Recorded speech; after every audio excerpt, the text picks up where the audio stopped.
Car accident के बाद मेरी लाइफ बस एक धागे पर टिकी हुई थी, लेकिन प्रेसिडेंट की वाइफ अपने व्हाइट मूनलाइट के साथ बाहर गई हुई थी और वो आधे महीने बाद हॉस्पिटल आती है, मुझे फिर से रेड करने की तैयारी में। उसे लगता है कि मैं पहले की तरह उससे बहुत बड़ा तमाशा करूंगा, जिस पर मैं बस हॉस्पिटल बेड पर बैठा उसे कंफ्यूज होकर देखता हूँ और पूछता हूँ, आप कौन हैं? यह सुनकर यान रियुक्स्यू का दिल अचानक घबरा जाता है। Big sister, brother in law, ठीक है? जिस पर यान रियुक्स्यू अपनी आईब्रोज सिकोड़ती है, मोबाइल फोन पकड़े उसका हाथ रुक जाता है और उसकी आवाज भी थोड़ी हिल जाती है। नहीं, तुम्हारे ब्रदर इन लॉ, उसने कोई ट्रबल नहीं किया। जिस पर सामने से आवाज आती है, हॉट सर्च तो फट रहा है, मैंने आज ही बड़ी मुश्किल से उसे दबाया है। इतनी बड़ी बात हो गई, फिर भी ब्रदर इन लॉ ने कोई रिएक्शन नहीं दिया। यह सुनकर यान रुओशुआई काफी देर तक चुप रहती है, फिर धीरे से बोलती है, तुम्हारे ब्रदर इन लॉ कह रहे हैं कि उन्हें एमनेशिया हो गया है, वो मुझे याद नहीं कर रहे। फोन के दूसरी तरफ यान रुओशुआंग भी सुनकर शॉक हो जाती है। सिस्टर, इस बार तुम सच में बहुत ज्यादा आगे निकल गई। और वैसे भी brother in law car accident के बाद कोमा में थे, 80% चांस है कि उनके ब्रेन पर चोट लगी हो, लेकिन ये एमनेशिया फेक नहीं लग रहा, तुम्हें जल्दी से होंग होंग जाना चाहिए। जिस पर यान रियुक्स्यू पहली बार रियलाइज करती है कि हर बार पहले मैं ही उससे लड़ाई करता था, मैं ही हंगामा करता था, लेकिन अब जब मैं बिल्कुल शांत हूं तो वो खुद समझ नहीं पा रही कि क्या करे। यान रुओशुआंग भी बिल्कुल स्पीचलेस हो जाती है। आखिर ये उसकी अपनी सिस्टर ही है। जिस पर वो मजबूरी में उसे आइडिया देती है, चाहे ब्रदर इन लॉ कोई ट्रबल ना करे, फिर भी तुम्हें उनके पास जाना चाहिए। सबसे जरूरी बात मिसअंडरस्टैंडिंग को खत्म करना है। करीब 20 मिनट बाद यान रोशु फोन रखती है और पास वाले वार्ड से बाहर निकलती है, जिसके बाद वो मेरे वार्ड के दरवाजे को लगातार देखती रहती है। काफी देर तक चुप खड़ी रहती है, फिर धीरे से डोर खोलकर अंदर आती है। वो जानती है कि मैं किस बात से नाराज हूं, लेकिन उसके हिसाब से वो सिर्फ मुझसे प्यार करती है। तुम कौन हो? जिस पर वो वहीं रुक जाती है। असल में मैं बिल्कुल सोया ही नहीं था। बगल वाले रूम से फोन की आवाज लगातार आ रही थी, जो मुझे इरिटेट कर रही थी। फिर बड़ी मुश्किल से सब शांत होता है और तभी कोई मेरे वार्ड में अंदर आ जाता है। लेकिन इस बार वो वांग तेजू नहीं होती, बल्कि एक बेहद खूबसूरत और ठंडी सी औरत होती है। उसकी आंखों में कोई वॉर्मथ नहीं होती और उसके पूरे शरीर से एक अजीब सी दूरी महसूस होती है। वो यान रियुक्स्यू थी। यान रोशु मुझे देखती रहती है, लेकिन मेरी आंखें उसके लिए बिल्कुल अजनबी थीं। यहाँ तक कि जब वो पहली बार मेरे घर आई थी, तब भी मैंने उसे कभी ऐसे नहीं देखा था। जिस पर उसके दिल में अचानक एक खालीपन सा फील होने लगता है। मुयुनचेंग, वो मेरे पास बैठती है और अपना पतला हाथ मेरे हाथ पर रखती है। मुयुनश्यू और मेरे बीच कुछ नहीं है, मैं सिर्फ तुम्हें पसंद करती हूँ। जिस पर मैं अपनी आंखों में एक हल्की सी हंसी लेकर उसे देखता हूँ, तो ये मेरी प्लास्टिक वाइफ है। यान ग्रुप की प्रेसिडेंट, जो हॉट सर्च में छाई हुई है, सच में मर्दों को बहलाना अच्छे से जानती है। उसकी आंखें साफ तौर पर ठंडी थीं, लेकिन फिर भी वो जबरदस्ती अपने चेहरे पर थोड़ी सॉफ्टनेस लाने की कोशिश करती है। शायद उसे लगता है कि मैं उसकी बात मान लूंगा। लेकिन कार एक्सीडेंट के बाद जब मैं उठा, तब वो कहीं दिखाई नहीं दी। ना उसका एक फोन आया, ना एक मैसेज। जबकि दूसरी तरफ उसके और मोयुनशु के हॉट सर्च हर जगह उड़ रहे थे। क्या उसे सच में लगता है कि हॉस्पिटल में पड़े पड़े मैं अंधा हो गया हूँ? वांग तेजू मेरे फोन को लेने की हिम्मत नहीं कर पाया था, जिस पर मैंने सब कुछ खुद देख लिया। बाहर अपने ब्रदर इन लॉ के साथ घूमने के बाद अब घर आकर अपने हस्बैंड को मनाने आई हो, सच में बहुत डिस्गस्टिंग है। मैं धीरे से अपना हाथ उसकी पकड़ से निकालता हूँ। डॉक्टर ने तुम्हें बता दिया होगा कि मुझे एमनेशिया है। इतनी बड़ी बात तुमसे छुप नहीं सकती प्रेसिडेंट यान। जिस पर मैं सामने बैठी उस आइसबर्ग ब्यूटी को देखता हूँ और मेरे होंठों पर हल्की सी हंसी आ जाती है। तो अब एक्टिंग मत करो। वैसे भी मुझे ना तुम याद हो, ना मुयुनशु, और ऑनेस्टली तुम्हारी इन छोटी छोटी गंदी बातों में मुझे कोई इंटरेस्ट भी नहीं है। मुयुनचेंग, मैं नहीं। लेकिन यान रियुक्स्यू फिर से मेरा हाथ पकड़ लेती है और इस बार पहले से ज्यादा जोर से पकड़ती है। शुरू से आखिर तक मैं सिर्फ तुम्हें पसंद करती हूँ, मेरे और मुझसे युनश्यू के बीच। जिस पर मैं अचानक हंस देता हूँ। आखिर वो तुम्हारे दिल का व्हाइट मूनलाइट है, वही इंसान जिसे तुम सबसे ज्यादा छुपा कर रखती हो, है ना? यह सुनते ही उसका चेहरा तुरंत ठंडा पड़ जाता है। मुन्ना युनचेंग, बस बहुत हो गया। जिस पर मैं धीरे से उसका हाथ झटकता हूँ और साइड में हटने लगता हूँ। लेकिन अचानक यान रुओशु मुझे घूरने लगती है, फिर एक हाथ से मेरी बैग पकड़ लेती है और दूसरा हाथ हॉस्पिटल बेड पर रखकर मुझे रोक देती है। और फिर बिना कुछ कहे वो मेरे करीब आने लगती है, लेकिन मैं उसे धीरे से धक्का देता हूँ और अगले ही पल उसे एक जोरदार थप्पड़ मार देता हूँ। यान रुओशु हमेशा से ऊपर रही थी, उसके सामने कभी किसी ने ऊंची आवाज तक में बात नहीं की थी। थप्पड़ मारना तो बहुत दूर की बात थी, लेकिन अब सिर्फ एक किस की वजह से उसे मेरे हाथ से थप्पड़ पड़ गया। जिस पर वो मुझे ऐसे देखती है जैसे मेरी आत्मा के अंदर तक देख लेना चाहती हो। लेकिन मैं, जो हमेशा उसके सामने शांत और नरम रहता था, इस बार बिल्कुल नहीं डरता। मैं तो पॉकेट से एक टिश्यू निकालता हूँ और अपने होंठों को ऐसे साफ करने लगता हूँ जैसे उसने मुझे गंदा कर दिया हो। मेरा ये रिएक्शन देखकर उसके दिल में सीधा चोट लगती है। बाहर निकलो। मैं अपने होंठों से लिपस्टिक का निशान साफ करता हूँ, फिर ठंडी आवाज में दरवाजे की तरफ इशारा करता हूँ। जिस पर इस बार यान रुओशु सच में घबरा जाती है। उसे खुद भी समझ नहीं आता कि वो वार्ड से बाहर कैसे निकलती है। उसे सिर्फ इतना याद रहता है कि मेरी आंखों के सामने वो एक पल भी रुक नहीं पाती, क्योंकि उसे डर लग रहा था कि अगर वो और रुकी तो मैं उससे और ज्यादा नफरत करने लगूंगा। यान रोशो के जाने के बाद मैं जितना इसके बारे में सोचता हूँ उतना ही मेरा फैसला मजबूत होता जाता है, जिस पर मैं सीधा बेड से उठता हूँ, बाथरूम में जाता हूँ और बहुत ध्यान से अपने दांत साफ करता हूँ। इसके बाद मैं वापस हॉस्पिटल बेड पर आकर बैठता हूँ, फोन निकालता हूँ और इंटरनेट पर यान रोशो के साथ अपनी 3 साल की शादी के बारे में सर्च करने लगता हूँ, लेकिन मुझे कुछ भी नहीं मिलता। यहाँ तक कि पिछले कुछ दिनों से जो हॉट सर्च हर जगह छाया हुआ था वो भी पूरी तरह गायब किया जा चुका था। सब कुछ पूरी तरह गायब हो चुका था और मेरी आंखों में एक ठंडी सी लहर दौड़ जाती है। मेरे हाथ तेजी से चलते हैं, लेकिन तभी मुझे पता चलता है कि मोबाइल में वेबो दूसरे अकाउंट पर स्विच हो सकता है,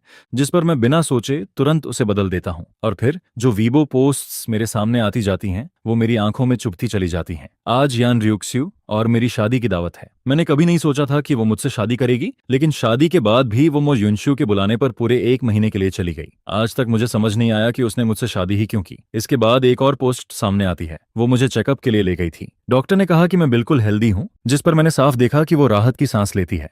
लेकिन उसी पल मो युनशु की बात मेरे दिल को तोड़ देती है। उसने मुझसे शादी सिर्फ मेरे खून की वजह से की। फिर अगली पोस्ट आती है। आज मैं घर वापस आया और मो युनशु मुझे हंसते हुए पूछता है, क्या अभी तक तुम सच में यान र्यूशु को हासिल नहीं कर पाए? जिस पर मुझे लगता है कि ये सब यान रोशु ने ही उसे बताया होगा, लेकिन फिर भी मैं उसे पसंद करता हूँ। भले ही वो ज्यादा बात नहीं करती, उसका चेहरा हमेशा ठंडा रहता है, लेकिन मेरे साथ वो ठीक रहती है। वो 20 साल से ब्लड बैग रही है और मेरे लिए सबसे अच्छी है, चाहे वो सिर्फ मेरे खून की वजह से ही क्यों ना हो। फिर अगली पोस्ट मेरी आंखों के सामने आती है। आज हमारी शादी की सालगिरह है। उसने मुझे किस किया और मेरा दिल जैसे बाहर आने वाला था, लेकिन अफसोस उसे फिर से मुझ युनशु ने बुला लिया। वो मुझे पहले से ज्यादा सूंघना पसंद करने लगी है, लेकिन फिर भी वो मुझे छूने नहीं देती। मुझे नहीं पता मैं कब तक इंतजार कर पाऊंगा। शायद वो मुझे थोड़ा सा पसंद करती है। मैं उसका रियल हस्बैंड बनना चाहता हूँ। इसके बाद अगली पोस्ट सामने आती है। आज हमारी शादी को 3 साल हो गए। शायद मैं बीमार हो चुका हूँ। जब भी उसका और मो युनशु का हॉट सर्च आता है या मो युनशु मुझे कोई फोटो भेजता है, मैं उससे बहुत बड़ा झगड़ा करने लगता हूँ और फिर वो आधी रात को घर वापस आती है। उस दिन मैं अचानक अपना गुस्सा कंट्रोल नहीं कर पाया। वो डर गई थी, जिस पर उसने मुझे बस कसकर पकड़ लिया और बार बार कहती रही, मो युनचेंग, मैं सिर्फ तुम्हें पसंद करती हूँ। जिस पर मुझे लगा कि शायद वो अभी भी मेरी परवाह करती है, लेकिन मेरा गुस्सा हर दिन और ज्यादा बढ़ता जा रहा है और शायद वो भी कभी नहीं सोचती कि मैं कैसा फील करता हूँ, क्योंकि हर बार वो मुझे बस गले लगा लेती है। लेकिन अब मुझे खुद से ही नफरत होने लगी है। मैं जानता हूँ कि मैं उसकी फीलिंग्स को अपने हथियार की तरह इस्तेमाल करता हूँ। मेरी नजर आखिर में उस आखिरी वीबो पर जाकर रुकती है। वो पोस्ट थोड़ी सी सुसाइड जैसी लग रही थी। आधे महीने पहले मैंने सच में उस कार एक्सीडेंट के बारे में सोचा था। उस वक्त मेरा दिल जैसे रुकने वाला था। पूरा एक दिन मैं वेबो पर अपनी पुरानी जिंदगी जोड़ता रहता हूँ और तभी मुझे समझ आता है कि मैं सिर्फ एक कमजोर और बेकार हस्बैंड नहीं था, बल्कि मैं फैमिली का सबसे बड़ा बेटा भी था। और मो युनशु और मैं, हम दोनों ट्विन ब्रदर्स थे। मैं उससे सिर्फ 5 मिनट पहले पैदा हुआ था, लेकिन मो युनशु बचपन से ही कमजोर था। 1 साल की उम्र में ही उसे एप्लास्टिक ब्लड डिजीज हो गई थी और उसे लंबे समय तक ब्लड ट्रांसफ्यूजन की जरूरत थी। और हम दोनों का ब्लड ग्रुप भी एक ही था, पांडा ब्लड। लेकिन मैं उससे ज्यादा हेल्दी था, जिस पर मैं मो युनशु का ब्लड बैग बन गया। मेरी माँ कॉन्कुबिन्सु ने मुझे और मोती युनशु को जन्म देने के बाद अपनी बॉडी पूरी तरह खराब कर ली थी और उसके बाद वो कभी बच्चे पैदा नहीं कर पाई। इसलिए मेरे और मो युनशु के अलावा कोई छोटा भाई नहीं था। बस हमारी 3 बड़ी सिस्टर्स थीं। लेकिन क्योंकि मो युनशु बचपन से कमजोर था और घर में सबसे छोटा भी वही था, इसलिए उन तीनों सिस्टर्स की नजर में भी सिर्फ वही था, जिस पर मैं खुद पर हंस देता हूँ। इस फैमिली में मैं हमेशा एक्स्ट्रा था। मेरी सिर्फ एक ही वैल्यू थी, मो युनशु के लिए ब्लड बैग बने रहना। मैं वेबो बंद करता हूँ और फोन बुक खोलता हूँ। फिर एक एक करके सारे नाम ब्लॉक करना शुरू कर देता हूँ। आज से मैं सिर्फ अपने लिए जीऊंगा। अब कोई भी मुझसे खून की एक बूंद भी नहीं ले पाएगा। एड्रेस बुक साफ करने के बाद मैं वीचैट भी डिलीट करना शुरू करता हूँ और सबसे पहले ऊपर पिंड मिसेस यान को डिलीट करता हूँ, जिसके बाद एक एक करके वो सारे लोग डिलीट होते जाते हैं जिन्हें मैं फैमिली कहता था। डिलीट करने से पहले मैं खास तौर पर उनकी चैट हिस्ट्री खोलकर देखता हूँ और वहां मुझे अपना पुराना वाला वर्जन दिखाई देता है। एक ऐसा इंसान जो बस हर किसी के पीछे घूमता रहता था, हर वक्त उनकी केयर करता था, जब बुलाओ तब पहुंच जाता था, उनके लिए भागता था और यहाँ तक कि उन्हें पैसे भी देता था, जिस पर मैं अपना हाथ उठाकर खुद को एक थप्पड़ मार देता हूँ। डिटेक्टिव मॉम सच कहती थी, लेकिन मेरे चेहरे पर पड़े उस थप्पड़ का दर्द भी मुझे महसूस नहीं होता। मैं बिल्कुल शांत होकर वीचैट साफ करता रहता हूँ और आखिर में सिर्फ एक नाम बचता है, जियांग मो। क्योंकि जियांग मो के साथ मेरी आखिरी चैट मुझे डांटने वाली थी। वो मुझे गुस्से में कह रहा था कि मैं प्यार में पागल हो चुका हूँ। एक औरत के लिए मैंने खुद को खो दिया है। उसने कहा था अगर मैं ऐसे ही चलता रहा तो एक दिन मेरे पास कोई दोस्त नहीं बचेगा और जब तक बहुत जरूरी ना हो वो मुझसे दोबारा कांटेक्ट नहीं करेगा। मैं फोन स्क्रीन को चुपचाप देखता हूँ और मेरे होंठों पर हल्की सी स्माइल आ जाती है। लगता है मेरा पुराना वाला मैं पूरी तरह अकेला नहीं था। कम से कम उसके पास ऐसा एक दोस्त तो था जिस पर मैं बिना सोचे उसे सीधे वॉइस कॉल कर देता हूँ। जियांग मो ज्यादा देर नहीं लगाता और कॉल उठा लेता है, लेकिन उसकी आवाज में साफ इरिटेशन और गुस्सा होता है। इसके बाद मैं बहुत धीरे से बोलता हूँ, जियांग मो तुम कहाँ हो? क्या तुम मुझसे मिलने आ सकते हो? जिस पर फोन के दूसरी तरफ जियांग मो कुछ सेकंड के लिए चुप हो जाता है। मेरा कार एक्सीडेंट हुआ था, मेरे सिर पर चोट लगी और मेरी मेमोरी चली गई। मैंने चैट हिस्ट्री देखी और मुझे लगा कि सिर्फ तुम ही मेरे साथ अच्छे थे। क्या तुम्हारा कार एक्सीडेंट हुआ और तुम्हारी मेमोरी चली गई? यह सुनते ही जियांग मो तुरंत फट पड़ता है। उसकी चिंता मुझे फोन के उस पार से भी महसूस होने लगती है। मुझे हॉस्पिटल का एड्रेस भेजो, मैं अभी आता हूँ। जिस पर मैं कॉल काटता हूँ, उसे अपनी लोकेशन भेजता हूँ और फिर बेड पर टिक कर चुपचाप उसका इंतजार करने लगता हूँ। उधर यान ग्रुप में यान रुओशुआंग जल्दी जल्दी प्रेसिडेंट ऑफिस में घुसती है और जैसे ही वो अंदर आती है वो अपनी सिस्टर को खोया हुआ बैठा देखती है। क्या हुआ सिस्टर? ब्रदर इन लॉ ने तुम्हें मारा भी? कैसे उसने यान रुओशु के चेहरे पर हाथ उठा दिया। मेरा थप्पड़ बिल्कुल हल्का नहीं था। जिस पर जैसे ही यान रियुक्स्यू अपना चेहरा घुमाती है, यान रियुशुआंग ठंडी सांस लेती है। उसके गोरे चेहरे पर उंगलियों का साफ निशान बना हुआ था। एक नजर में पता चल रहा था कि उसे जोर से मारा गया है। जिस पर यान रुओशु अपना माथा दबाती है और मेरी वो ठंडी अजनबी आंखें याद करते ही उसके दिल में फिर से दर्द उठने लगता है। वो एक्टिंग नहीं कर रहा था। जिस पर यान रुओशुआंग तुरंत बोल पड़ती है, तो क्या ब्रदर इन लॉ सच में एमनेशिया भूल गए हैं? वरना वो आपको कभी नहीं मारते। लेकिन अगले ही पल उसकी नजर यान रोशु के लाल होंठों पर जाती है, जिस पर वो धीरे से बोलती है, सिस्टर आपने कहीं ब्रदर इन लॉ को जबरदस्ती किस करने की कोशिश तो नहीं की? क्योंकि वो अपनी सिस्टर को अच्छे से जानती थी। यान रोशु इतनी आसानी से एमनेशिया पर भरोसा नहीं करती, इसलिए शायद उसने ये तरीका मुझे टेस्ट करने के लिए इस्तेमाल किया था। एमनेशिया शायद टेम्परेरी हो, डॉक्टर ने क्या कहा है? जिस पर यान रोशु की आईब्रोज थोड़ी ढीली पड़ती हैं और वो धीरे से बोलती है, डॉक्टर ने कहा है कि धीरे धीरे रिकवर हो सकता है। तभी अचानक उसका फोन बजने लगता है। कॉल वांग स्पेशल असिस्टेंट की थी। जिस पर यान रुओशुआंग तुरंत फोन उठाती है। क्या हुआ? लेकिन सामने से वांग स्पेशल असिस्टेंट बहुत बेबस आवाज में बोलता है, मैं उन्हें समझा नहीं पा रहा। यह सुनते ही यान रियुक्स्यू कुछ सेकंड के लिए चुप हो जाती है, फिर तुरंत बोलती है, मैं अभी आती हूँ। जिस पर यान रुओशुआंग भी सुनते ही तुरंत उसके पीछे हो लेती है। मैं भी चलती हूँ। असल में पहले उसके पेरेंट्स भी हॉस्पिटल आना चाहते थे, लेकिन यान रियुक्स्यू ने उन्हें रोक दिया था। करीब आधे घंटे बाद यान रियुक्स्यू और यान रियुशुआंग हॉस्पिटल की उस खास फ्लोर पर पहुंचती हैं और जैसे ही दोनों मेरे वार्ड के बाहर पहुंचती हैं, अंदर से जियांग मो की गुस्से भरी आवाज सुनाई देती है, उन्होंने तुम्हें हॉस्पिटल से डिस्चार्ज क्यों नहीं होने दिया? क्या वो तुम्हें पूरी जिंदगी इसी वार्ड में बंद रखना चाहते हैं? यह सुनते ही यान रियुक्स्यू का चेहरा ठंडा पड़ जाता है, जिस पर वो दरवाजा खोलकर अंदर आती है और आते हैं और ठंडी आवाज में बोलती है, क्योंकि मो युनचेंग की बॉडी अभी पूरी तरह रिकवर नहीं हुई है, इसलिए वो अभी डिस्चार्ज नहीं हो सकता। जिस पर जियांग मो पलटकर उसे देखता है। यान रियुक्स्यू का चेहरा हमेशा की तरह बर्फ जैसा ठंडा था। एक पल के लिए जियांग मो के दिल में डर आता है, लेकिन अगले ही पल वो फिर सीधा खड़ा हो जाता है। मैंने डॉक्टर से पूछा है, डॉक्टर ने कहा है कि मो युनचेंग बिल्कुल ठीक है, नहीं तो क्या मैं उसे डिस्चार्ज करवाने की बात करता? जिस पर यान रोशु हल्का सा भौं सिकोड़ती है। उसे जियांग मो कभी पसंद नहीं था। फिर वो मेरी तरफ देखकर बोलती है, मो युनचेंग को एमनेशिया हो गया है, तुम्हें पता नहीं है? वो एक हाथ पॉकेट में डालकर खड़ी रहती है। उसके चेहरे पर शांति दिखती है, लेकिन उसकी आंखों में बेचैनी छुपी हुई थी। जिस पर मैं चुपचाप उसे देखता हूँ। जियांग मो को मेरे हॉस्पिटल में होने का पता कैसे चला? जरूर मैंने ही उसे बताया होगा, लेकिन अगर मुझे सच में एमनेशिया है तो फिर मैं जियांग मो को कैसे याद रखता हूँ? जिस पर जियांग मो वहीं खड़े खड़े हंस देता है और ये देखकर यान रियुक्स्यू के होंठ नीचे झुक जाते हैं। उसकी काली आंखों में ठंडापन उतर आता है, लेकिन जियांग मो बिल्कुल नहीं डरता। उल्टा वो उसे देखकर हंसता है। क्या ये अच्छा नहीं है? मो युनचेंग आखिरकार वो सारी बुरी बातें भूल सकता है। तुम्हारे जैसी स्कमबैग अब उसे दोबारा हर्ट नहीं कर पाएगी। जियांग मो, यह सुनते ही यान रुओशुआंग तुरंत गुस्से में बोल पड़ती है, मेरी सिस्टर को स्कमबैग कहने की हिम्मत कैसे हुई तुम्हारी? यान रुओशुआंग हमेशा अपनी सिस्टर को सबसे ज्यादा मानती थी। वो कैसे देख सकती थी कि कोई उसके सामने उसकी सिस्टर को ऐसे बोले? जिस पर उसका चेहरा तुरंत गुस्से से भर जाता है। अगर कोई और होता तो वो अभी तक उसके दांत तोड़ चुकी होती। क्यों? क्या तुम्हारी सिस्टर कोई भगवान है? उसके बारे में कुछ कहा भी नहीं जा सकता। जिस पर जियांग मो भी बिना डरे बोलता है, मुझे याद है जब उनकी शादी हुई थी तब मैं यान सिस्टर्स को कितना पसंद करता था,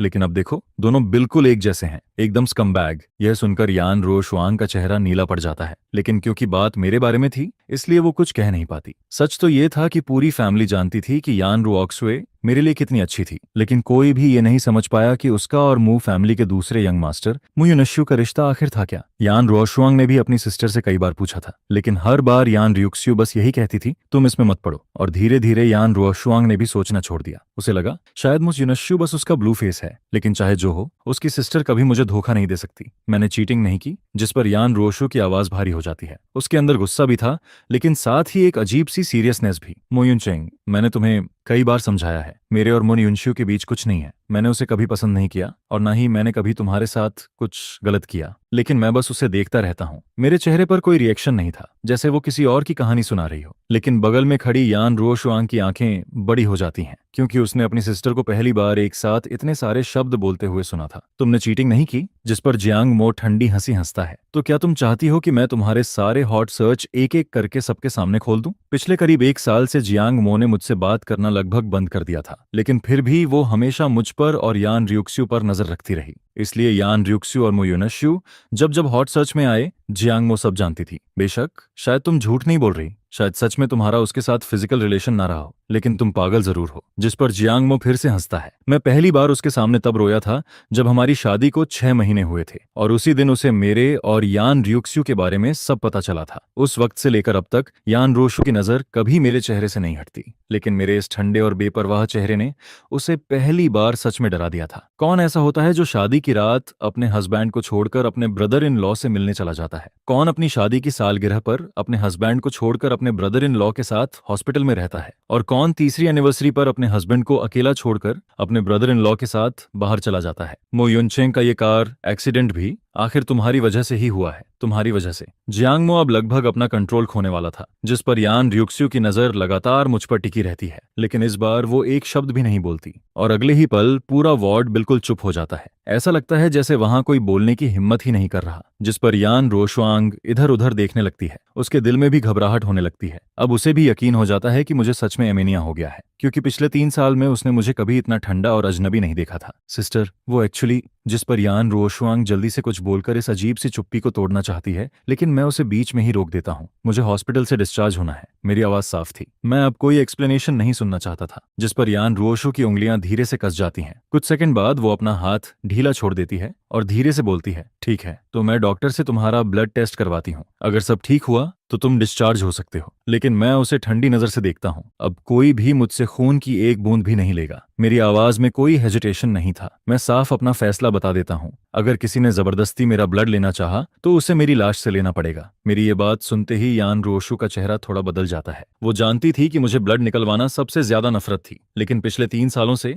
हर 6 महीने में वो मुझे बहला फुसलाकर ब्लड टेस्ट के लिए ले जाती थी, और हर बार ब्लड निकलवाने के बाद वो मुझे अच्छे रेस्टोरेंट में खाना खिलाती थी, अपना काम छोड़कर कुछ दिन मेरे साथ रहती थी, और मैं हमेशा उसकी हर बात मान लेता था। लेकिन इस कार एक्सीडेंट और एमनेशिया के बाद जैसे मैं पूरी तरह बदल गया था। जिस पर यान रोशु कुछ भी समझ नहीं पाती। एमनेशिया में यादें जाती हैं, लेकिन क्या किसी का पूरा स्वभाव भी इतना बदल सकता है? मैं ब्रदर इन लॉ की बात मानती हूँ। जिस पर यान रोशुआंग जल्दी से बोलती है। वो हॉस्पिटल में दोनों को लड़ते हुए नहीं देखना चाहती थी। वैसे भी उसने कभी मुझे और यान रियुक्स्यू को लड़ते नहीं देखा था। आखिर में यान रियुक्स्यू मेरी तरफ देखकर धीरे से बोलती है, ठीक है, तुम्हारे लिए। और फिर वो आखिरकार मान जाती है। मैं अभी डिस्चार्ज के पेपर्स करवा देती हूँ। यह सुनते ही जियांग मो की आंखें बड़ी हो जाती हैं। उसे यकीन ही नहीं होता कि यान रोशु सच में मेरी बात मान गई। जिस पर वो मन ही मन सोचता है, मो यूनचेंग, अगर अब भी तुम नहीं संभले तो फिर कभी नहीं संभलोगे। 3 साल की बिना प्यार वाली शादी क्या काफी नहीं थी ये समझने के लिए कि ये औरत अंदर से कितनी खराब है? उसकी सारी नरमी, उसका सारा प्यार, सब सिर्फ दिखावा था। लेकिन जब तक यान रियुक्सुए पलटकर वार्ड से बाहर जाती है, मेरे चेहरे पर कोई रिएक्शन नहीं आता। अब मैं उसके बारे में कुछ भी सोचना नहीं चाहता था। जिस पर जियांग मो आखिरकार चैन की सांस लेता है। बहुत बढ़िया, अब जाकर तुम सच में खड़े हुए हो मो यूनचेंग। आदमी को ऐसा ही होना चाहिए, वरना पूरी जिंदगी औरतें उसे दबाकर रखती हैं। लेकिन यान रोशु अभी बाहर डिस्चार्ज की फॉर्मेलिटीज करने गई ही थी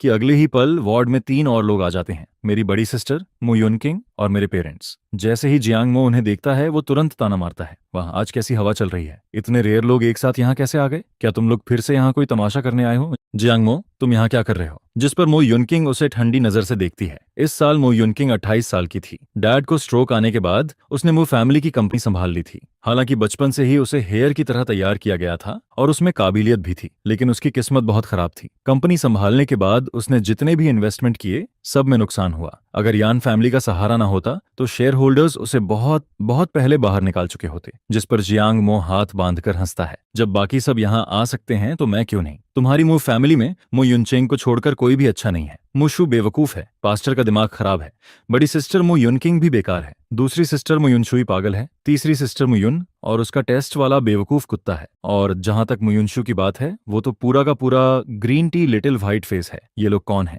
जिस पर मैं कंफ्यूज होकर उन्हें देखता हूँ। हालांकि मैं समझ चुका था कि ये मेरे फैमिली वाले हैं, लेकिन जियांग मो मेरी मेमोरी लॉस का फायदा उठाकर और भी ज्यादा बातें करने लगता है। मुयुनचेंग, ये तुम्हारी फैमिली है, पिछले 3 सालों से ये रोज तुमसे पैसे लेते रहे हैं, और जब भी मौका मिलता है तुम्हें यान फैमिली से वापस बुलाकर अपने घर ले जाते हैं। फिर तुमसे चाय बनवाते हैं, पानी मंगवाते हैं, खाना बनवाते हैं, बर्तन धुलवाते हैं। ये लोग पूरे के पूरे वैम्पायर हैं। जिस पर मैं बहुत सीरियस होकर पूछता हूँ, तो क्या वो फैमिली बहुत गरीब है? मेरे सवाल पर जियांग मो एक पल के लिए रुक जाता है, क्योंकि पहले वो मुझे अपने अंकल के वेस्टर्न रेस्टोरेंट में काम करने और पैसे कमाने के लिए ले जाता था, और तब उसे बहुत अजीब लगता था, क्योंकि पहली बार जब उसने मेरे पेरेंट्स और मेरी 3 सिस्टर्स को देखा, वो सब महंगे कपड़े पहने हुए थे, और वो लोग मु युनशु को रेस्टोरेंट में खाना खिलाने आए थे। उन्होंने मुझे तुरंत पहचान लिया था, लेकिन मु युनशु ने वहां थोड़ा रोना धोना किया, जिस पर पूरी फैमिली मुझे ही डांटने लगी कि मैं उन्हें शर्मिंदा कर रहा हूँ। और मुझे याद है उस दिन मैंने सीधे मु युनशु के सिर पर काला ऑयल डाल दिया था। बाद में सुना मु युनशु को लोगों ने मारा और वो हॉस्पिटल पहुंच गया, जिस पर मैं इतना खुश हुआ था कि मैंने एक्स्ट्रा खाना खाया था। जब मूब फैमिली ओल्ड मास्टर के हाथ में थी तब वो सच में एक बड़ी फैमिली थी। भले ही अब पहले जैसी नहीं रही, लेकिन फिर भी पूरी तरह गरीब नहीं थी। लेकिन मैंने तुम्हें पहले ही कहा था, अब तुम्हारी शादी रोशु से हो चुकी है, तुम्हारी आइडेंटिटी अलग है, तुम्हें ऐसे लोगों के साथ नहीं रहना चाहिए। जिस पर अचानक मेरी माँ कॉन्कुबिन सु नाराज होकर बोल पड़ती है। वो जियांग मो पर गुस्सा नहीं निकाल सकती थी, इसलिए हमेशा की तरह सीधा मुझ पर निकालती है, और जियांग मो बस साइड में खड़ा दांत भींच कर रह जाता है। वो उसकी तरफ बिना किसी इमोशन के देखता है और बिल्कुल ठंडी आवाज में कहता है, मुझे याद नहीं है। जिसे सुनकर सु कॉन्कुबिन एक पल के लिए वहीं रुक जाती है और फिर उसका गुस्सा तुरंत भड़क उठता है। वो तेज आवाज में कहती है, तुम्हारा एक ऐसा एटीट्यूड है, मैं तुम्हारी माँ हूं और तुम मुझसे ऐसे बात करते हो। जिस पर तभी वार्ड का डोर खुलता है और डिस्चार्ज प्रोसेस पूरा करके यान रोशु अंदर आती है। वो सामने का माहौल देखते ही हल्का सा फ्राउन करती है और फिर एक कदम आगे बढ़कर मुझे अपने पीछे प्रोटेक्ट कर लेती है, जिस पर सुफाई के चेहरे पर तुरंत स्माइल आ जाती है। वो जल्दी से कहती है, रोशु युनशु अभी फोन पर भी तुम्हें याद कर रही थी। यह कहते हुए वो यान र्यूक्स्यू से हाथ मिलाने के लिए आगे बढ़ती है, लेकिन यान र्यूक्स्यू बिना कुछ कहे अपना हाथ आगे बढ़ाकर जियांग मो को अपनी तरफ खींच लेती है और उसे अपने सामने खड़ा कर देती है, जिससे सुफाई वहीं रुक जाती है। जिस पर यान रोशुआंग मेरे जीजा का चेहरा देखकर हल्का सा मुस्कुराती है और बीच में हवा में रुके सु कॉन्कुबिन के हाथ को पोलिटली शेक करके छोड़ देती है। आखिर वो भी यान फैमिली की यंग लेडी होती है। इसके बाद मो युनकिंग खुद को रोक नहीं पाती और ताना मारते हुए कहती है, मिस्टर यान, आपने जियांग मो जैसे आदमी को अपने पास कैसे रख लिया? जिस पर यान र्यूक्स्यू उसकी तरफ ठंडी नजरों से देखती है और बिना किसी इमोशन के कहती है, मेरा हस्बैंड जिससे चाहेगा उससे मिलेगा। यह सुनकर जियांग मो के दिल को जैसे इंस्टेंट रिलीफ मिलता है। वो कुछ बोलने ही वाली होती है, लेकिन मैं धीरे से उसकी रिस्ट पकड़ लेता हूँ। फिर मैं शांत आवाज में कहता हूँ, जियांग मो, ऐसे लोगों के साथ अपनी जुबान वेस्ट मत करो जो उसके लायक ही नहीं है। जिस पर जियांग मो पहले तो सोचती है कि मैं फिर से किसी सेलिब्रिटी की तरह ड्रामेटिक बात करने वाला हूँ, लेकिन मेरी बात सुनते ही वो अचानक हंस पड़ती है। उसे लगने लगता है कि मेमोरी लॉस के बाद मैं पहले से कहीं ज्यादा अच्छा हो गया हूँ। यहाँ तक कि वो दिल ही दिल में चाहती है कि मुझे कभी कुछ याद ही ना आए। इसके बाद, ताकि ये वैम्पायरस मुझे दोबारा अपने जाल में न फंसा पाए, मैं जियांग मो को थोड़ा शांत करता हूँ। फिर मैं सामने खड़े मो फैमिली की तरफ देखता हूँ, जो यान र्यूक्स्यू की वजह से गुस्से में होने के बाद भी कुछ बोल नहीं पा रहे होते हैं। फिर मैं धीरे लेकिन साफ आवाज में कहता हूँ, मैं इतने सालों से मो युनशु से बंधा हुआ था, लेकिन अब ये रिश्ता खत्म करने का टाइम आ गया है, और जहां तक जन्म देने वाली बात है उसका हिसाब मेरी वाइफ पहले ही पैसे देकर चुका चुकी है। आगे से हम सब अपने अपने रास्ते चलते हैं और दोबारा कभी हमसे कांटेक्ट मत करना। जिसे सुनकर सु कॉन्कुबिन वहीं खड़े खड़े रोने लगती है। वो कांपती हुई आवाज में कहती है, ठीक है, अब तुम्हारे पंख निकल आए हैं, इसलिए तुम अपनी ही माँ से रिश्ता तोड़ना चाहते हो। मैंने तुम्हें 10 महीने पेट में रखा था। तुम्हें और मुटोसे युनशु को जन्म देने के बाद मैं दोबारा कभी माँ नहीं बन पाई। मुशुरेन ने तो 5 बच्चों को जन्म दिया, लेकिन मैं फिर भी एक और बच्चा चाहती थी। यह सुनते ही कि वो अब कभी बच्चा पैदा नहीं कर सकती, जियांग मो खुद को रोक नहीं पाती और अचानक जोर से हंस देती है। हालांकि मुझे अपने और जियांग मो के बीच की पुरानी बातें याद नहीं होती हैं और अभी तक मुझे डिटेल में कुछ जानने का मौका भी नहीं मिला था, लेकिन मैं साफ फील करता हूँ कि जियांग मो बिना कुछ सोचे हमेशा मेरी साइड लेती है। जिस पर सु कॉन्कुबिन आखिरकार अपना गुस्सा नहीं रोक पाती और तेज कदमों से जियांग मो की तरफ बढ़ने लगती है। लेकिन इससे पहले कि वो कुछ कर पाती, मैं बिना सोचे जियांग मो को अपने पीछे प्रोटेक्ट कर लेता हूँ और फिर उसकी तरफ देखकर ठंडी आवाज में वार्निंग देता हूँ, अगर तुमने इसे छूने की भी कोशिश की तो मैं तुम्हें इसकी कीमत जरूर चुकवाऊंगा। आखिर अब मैं यान रुओशु का लीगल हस्बैंड होता हूँ। भले ही वो एक स्कमबैग हो, लेकिन कम से कम वो मुझे पैसा, सपोर्ट और फेस देती है। जिस पर यान रुओशु का चेहरा भी इंस्टेंटली ठंडा पड़ जाता है।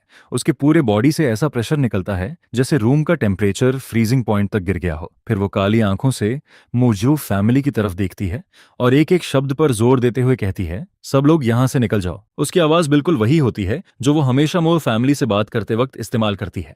वार्ड में मौजूद हर पर्सन समझ जाता है कि वो साफ तौर पर मो फैमिली को बाहर निकाल रही है, जिस पर सुकॉन्कुबिन के चेहरे की मजबूर स्माइल भी टूटने लगती है। लेकिन वो यान रियुक्स्यू के सामने कुछ कहने की हिम्मत नहीं कर पाती और फिर उसे ये भी फील होने लगता है कि आज मुझ में कुछ अलग है। इसलिए वो लोग सोचते हैं कि किसी और दिन यान रुओशु का फायदा उठाकर मुझसे दोबारा बात करेंगे। आखिर इस बार कंपनी के प्रोजेक्ट के लिए उन्हें यान रुओशु की मदद चाहिए होती है, नहीं तो पूरा मू फैमिली बैंकरप्ट तक हो सकता है। इसके बाद सुफाई और मू यांगक्वान जबरदस्ती चेहरे पर स्माइल लाते हैं। फिर सुफाई कहती है, युनचेंग अभी हॉस्पिटल में है, हम लोग तुम्हें रेस्ट करने देते हैं, किसी और दिन फिर मिलने आएंगे। मो यांगक्वान और मो युनकिंग भी समझ जाते हैं कि जब तक यान रूहिवे यहाँ है तब तक आज वो कुछ नहीं कर सकते, जिस पर वो लोग मजबूरी में अपना मुंह बंद रखते हैं। मैं बिना किसी एक्सप्रेशन के उन तीनों की जाती हुई पीठ को देखता रहता हूँ और फिर आखिरी बार उन्हें वार्निंग देता हूँ, मो युनशु और मैं यहाँ तक पहुंच चुके हैं और तुम्हारे पूरे मूथ फैमिली का सच भी अब मेरे सामने साफ है। आगे से दोबारा मुझे प्रोवोके मत करना, नहीं तो मेरे पास जो कुछ भी है मैं सब बाहर निकाल दूंगा और उस दिन तुम्हारे मू फैमिली की इज्जत और नाम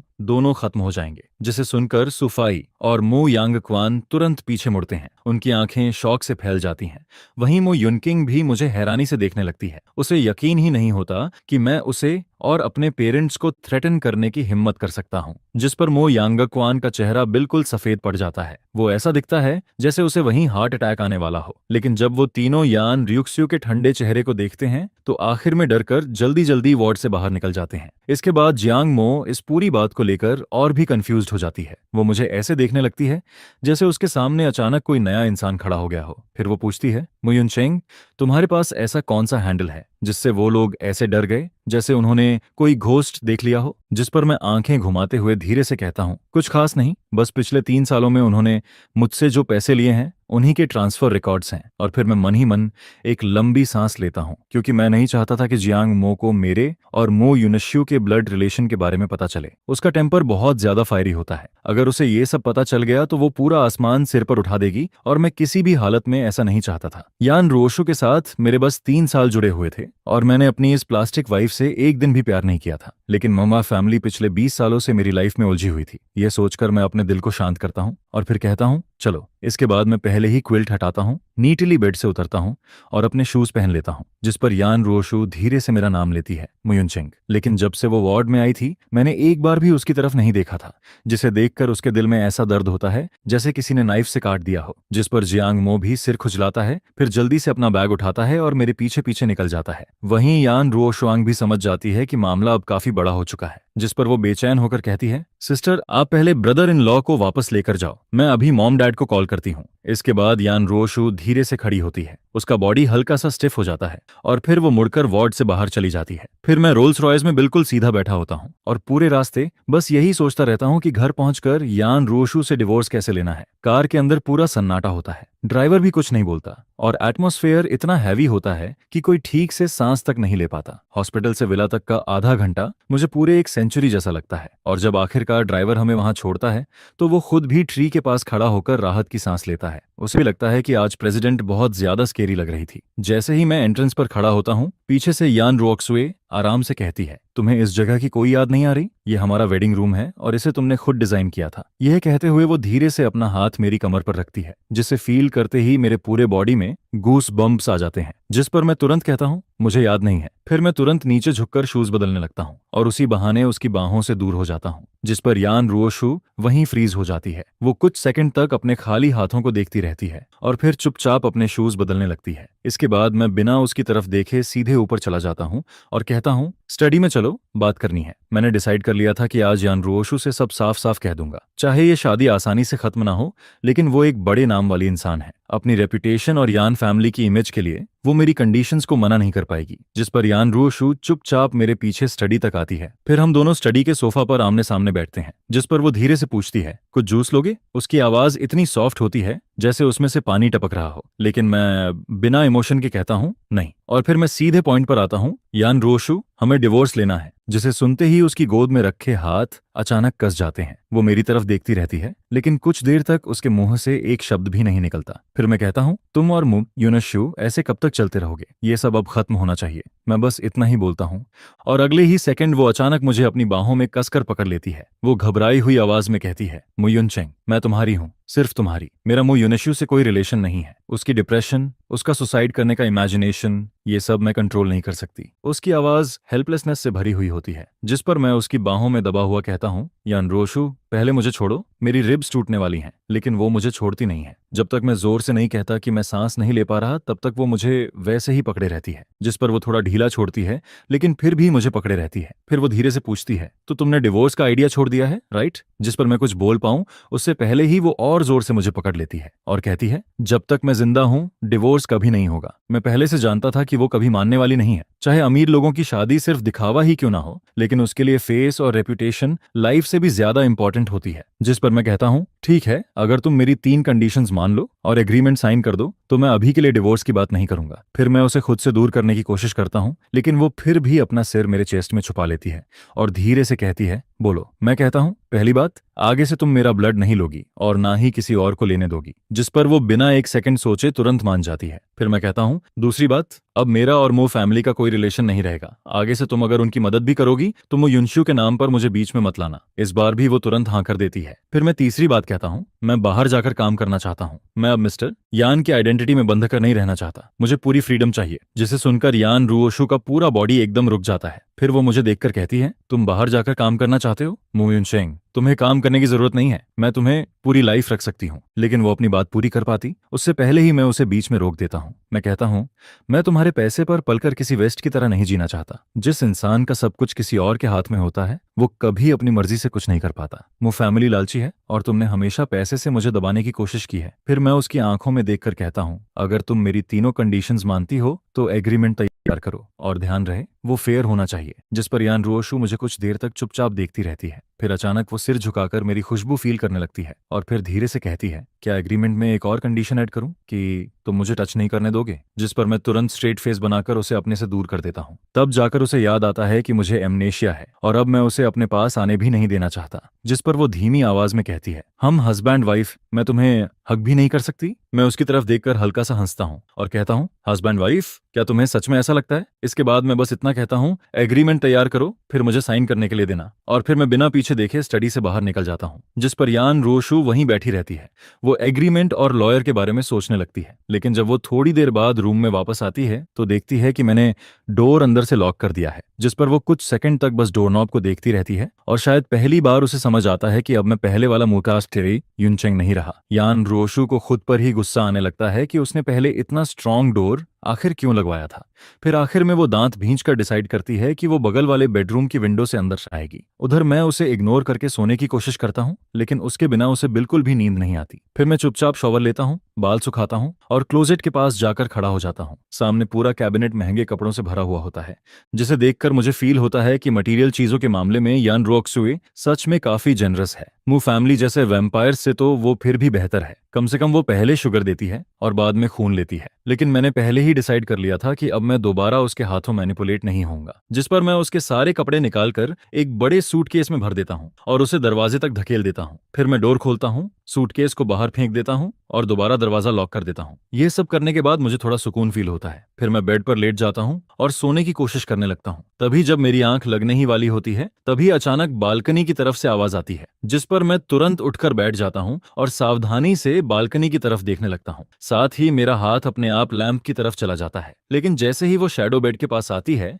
मुझे तुरंत उसका जाना पहचाना परफ्यूम फील हो जाता है। फिर यान रोशु आराम से कहती है, तुम अभी तक सोए नहीं? यह कहते हुए वो खुद ही क्विल्ट उठाती है और सीधे बेड में आकर लेट जाती है। जिस पर मैं उसे घूरते हुए कहता हूँ, तुम अंदर कैसे आई? मेरे दिल में उसी वक्त गुस्सा भर जाता है, क्योंकि साफ था कि मैंने पहले उसे बहुत ज्यादा सिर चढ़ा दिया था। पहले वाला मैं कभी रूम लॉक नहीं करता था, मैं हमेशा उसकी वेट करता था और वो आते ही खुद उसे हक करके सो जाता था। जिस पर यान रोशु फिर से मुझे हक करने के लिए हाथ बढ़ाती है, लेकिन मैं तुरंत उसका हाथ झटक देता हूँ। फिर मैं चिढ़कर कहता हूँ, लगता है एग्रीमेंट में चौथी कंडीशन भी ऐड करनी पड़ेगी, जिसे सुनते ही उसे तुरंत समझ आ जाता है कि मैं क्या कहना चाहता हूँ। फिर वो धीरे से कहती है, मैं हर रात तुम्हें हक करके ही सोती हूँ। अचानक ऐसे मुझे नींद नहीं आती। जिस पर मैं हंसकर कहता हूँ, जब तुम युनश्यु को हक करती थी तब तो तुम्हें नींद आ जाती थी ना? वेडिंग नाइट पर भी तुम उसी के पास भागी थी। फिर यान रोशु तुरंत कहती है, मैंने कभी किसी और को हक नहीं किया, मैंने अपनी पूरी लाइफ में सिर्फ तुम्हें हक किया है। लेकिन मैं उसकी तरफ देखकर ठंडे अंदाज में कहता हूँ, मुझे छोड़ो, अभी मैं तुमसे बहुत इरिटेट हूँ। जिस पर वो अचानक और जोर से मेरा हाथ पकड़ लेती है और कहती है, मैं कसम खा सकती हूँ, पहले तुम हमेशा मुझ पर ट्रस्ट करते थे, लेकिन अब तुम्हें कुछ याद नहीं है मयुनचेंग। मैं तुम्हें प्रूफ दिखाऊंगी। यह सुनकर मैं उसकी तरफ देखने लगता हूँ। मुझे क्यूरियोसिटी होती है कि वो अपनी इनोसेंस साबित करने के लिए आखिर क्या दिखाएगी। लेकिन अगले ही पल वो अपना फोन निकालती है और उसमें कुछ वीडियोस और सर्विलांस फुटेज खोल देती है। उन सब में बस यही दिख रहा होता है कि वो मुझे हक करके सो रही है या फिर हम दोनों आपस में बात कर रहे हैं। जिस पर मैं हैरान होकर कहता हूँ, तुमने बेडरूम में कैमरा लगवा रखा था? यह सुनते ही मेरा स्कैल्प सुन्न पड़ जाता है। फिर मैं गुस्से में कहता हूँ, तुम प्राइवेट रूम में भी सर्विलांस लगाती हो? क्या तुम पागल हो? जिस पर यान रोशु जल्दी से समझाने लगती है, ये तुमने ही कहा था, तुमने ही मुझे लगाने के लिए बोला था और तुमने ही एग्री किया था, और ये फुटेज सिर्फ मेरे फोन में दिखती है। लेकिन मैं उसकी तरफ देखकर कहता हूँ, जरूर मैंने नहीं, तुमने मुझे फोर्स किया होगा। मुझे यकीन नहीं होता कि पहले वाला मैं इतना बेवकूफ था। जिस पर वो तुरंत सिर हिलाकर कहती है, मैंने तुम्हें फोर्स नहीं किया, तुम खुद मुझे बहुत पसंद करते थे। मैं तुम्हें किस करती थी तो तुम हर बात मान जाते थे, लेकिन अब मैं बिल्कुल परेशान हो चुका था। जिस पर मैं कहता हूँ, अगर तुम नहीं जाओगी तो मैं चला जाता हूँ। फिर मैं बेड से उतरने लगता हूँ, लेकिन वो तुरंत मुझे पकड़ लेती है। फिर वो कहती है, हम हस्बैंड वाइफ हैं,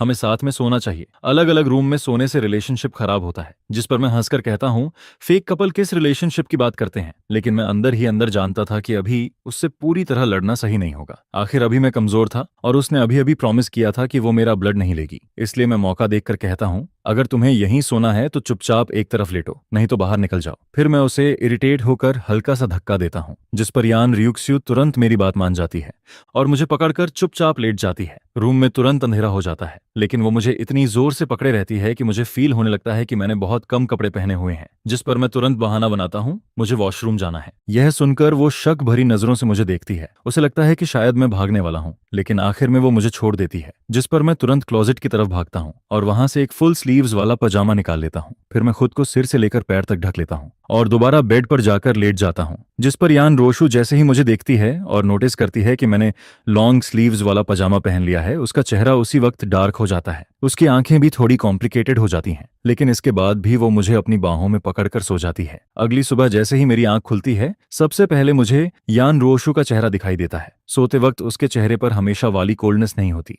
वो काफी शांत और सॉफ्ट लग रही होती है। जिस पर मैं खुद को रोक नहीं पाता और उसके गाल को हल्का सा पिंच कर देता हूँ, जिससे वो हल्का सा भौहें सिकोड़ती है और धीरे धीरे अपनी आंखें खोलती है। फिर वो मुझे थोड़ा कंफ्यूज्ड होकर देखती है और धीरे से कहती है, मुयुनचेंग। जिस पर मैं कपड़े पहनते हुए कहता हूँ, आज मैं बाहर जा रहा हूँ, आए हूँ। जैसे ही मैं उसकी बाहों से निकलता हूँ, उसके दिल में भी एक खालीपन सा फील होता है। फिर वो बेड पर बैठ जाती है और अपने बिखरे हुए बाल ठीक करती है। इसके बाद वो पूछती है, क्या मैं तुम्हारे साथ चल सकती हूँ? जिस पर मैं उसकी तरफ देखकर कहता हूँ, मैं जॉब ढूंढने जा रहा हूँ। क्या एन ग्रुप बंद हो गया है जो उसकी प्रेसिडेंट के पास कोई काम नहीं है? यह सुनकर वो हेल्पलेस होकर कहती है, तुम ही मेरा काम हो। लेकिन मैं उसकी बात को बिल्कुल सीरियसली नहीं लेता। फिर मैं ठंडी आवाज में उसे याद दिलाता हूँ, एग्रीमेंट की तीसरी कंडीशन मत भूलना, मुझे पूरी फ्रीडम चाहिए, रूल्स मत तोड़ना। इसके बाद मैं बेड से उतरता हूँ और कपड़े ढूंढने के लिए क्लोजेट खोलता हूँ। जिस पर यान रोशु भी उठकर क्लोजेट की तरफ देखती है, लेकिन जैसे ही वो अंदर देखती है, उसे पता चलता है कि उसके सारे कपड़े गायब हैं। फिर वो हैरानी से कहती है, मेरे कपड़े कहाँ हैं, मेरे कपड़े कहाँ हैं? जिस पर वो मुड़कर मेरी तरफ देखती है,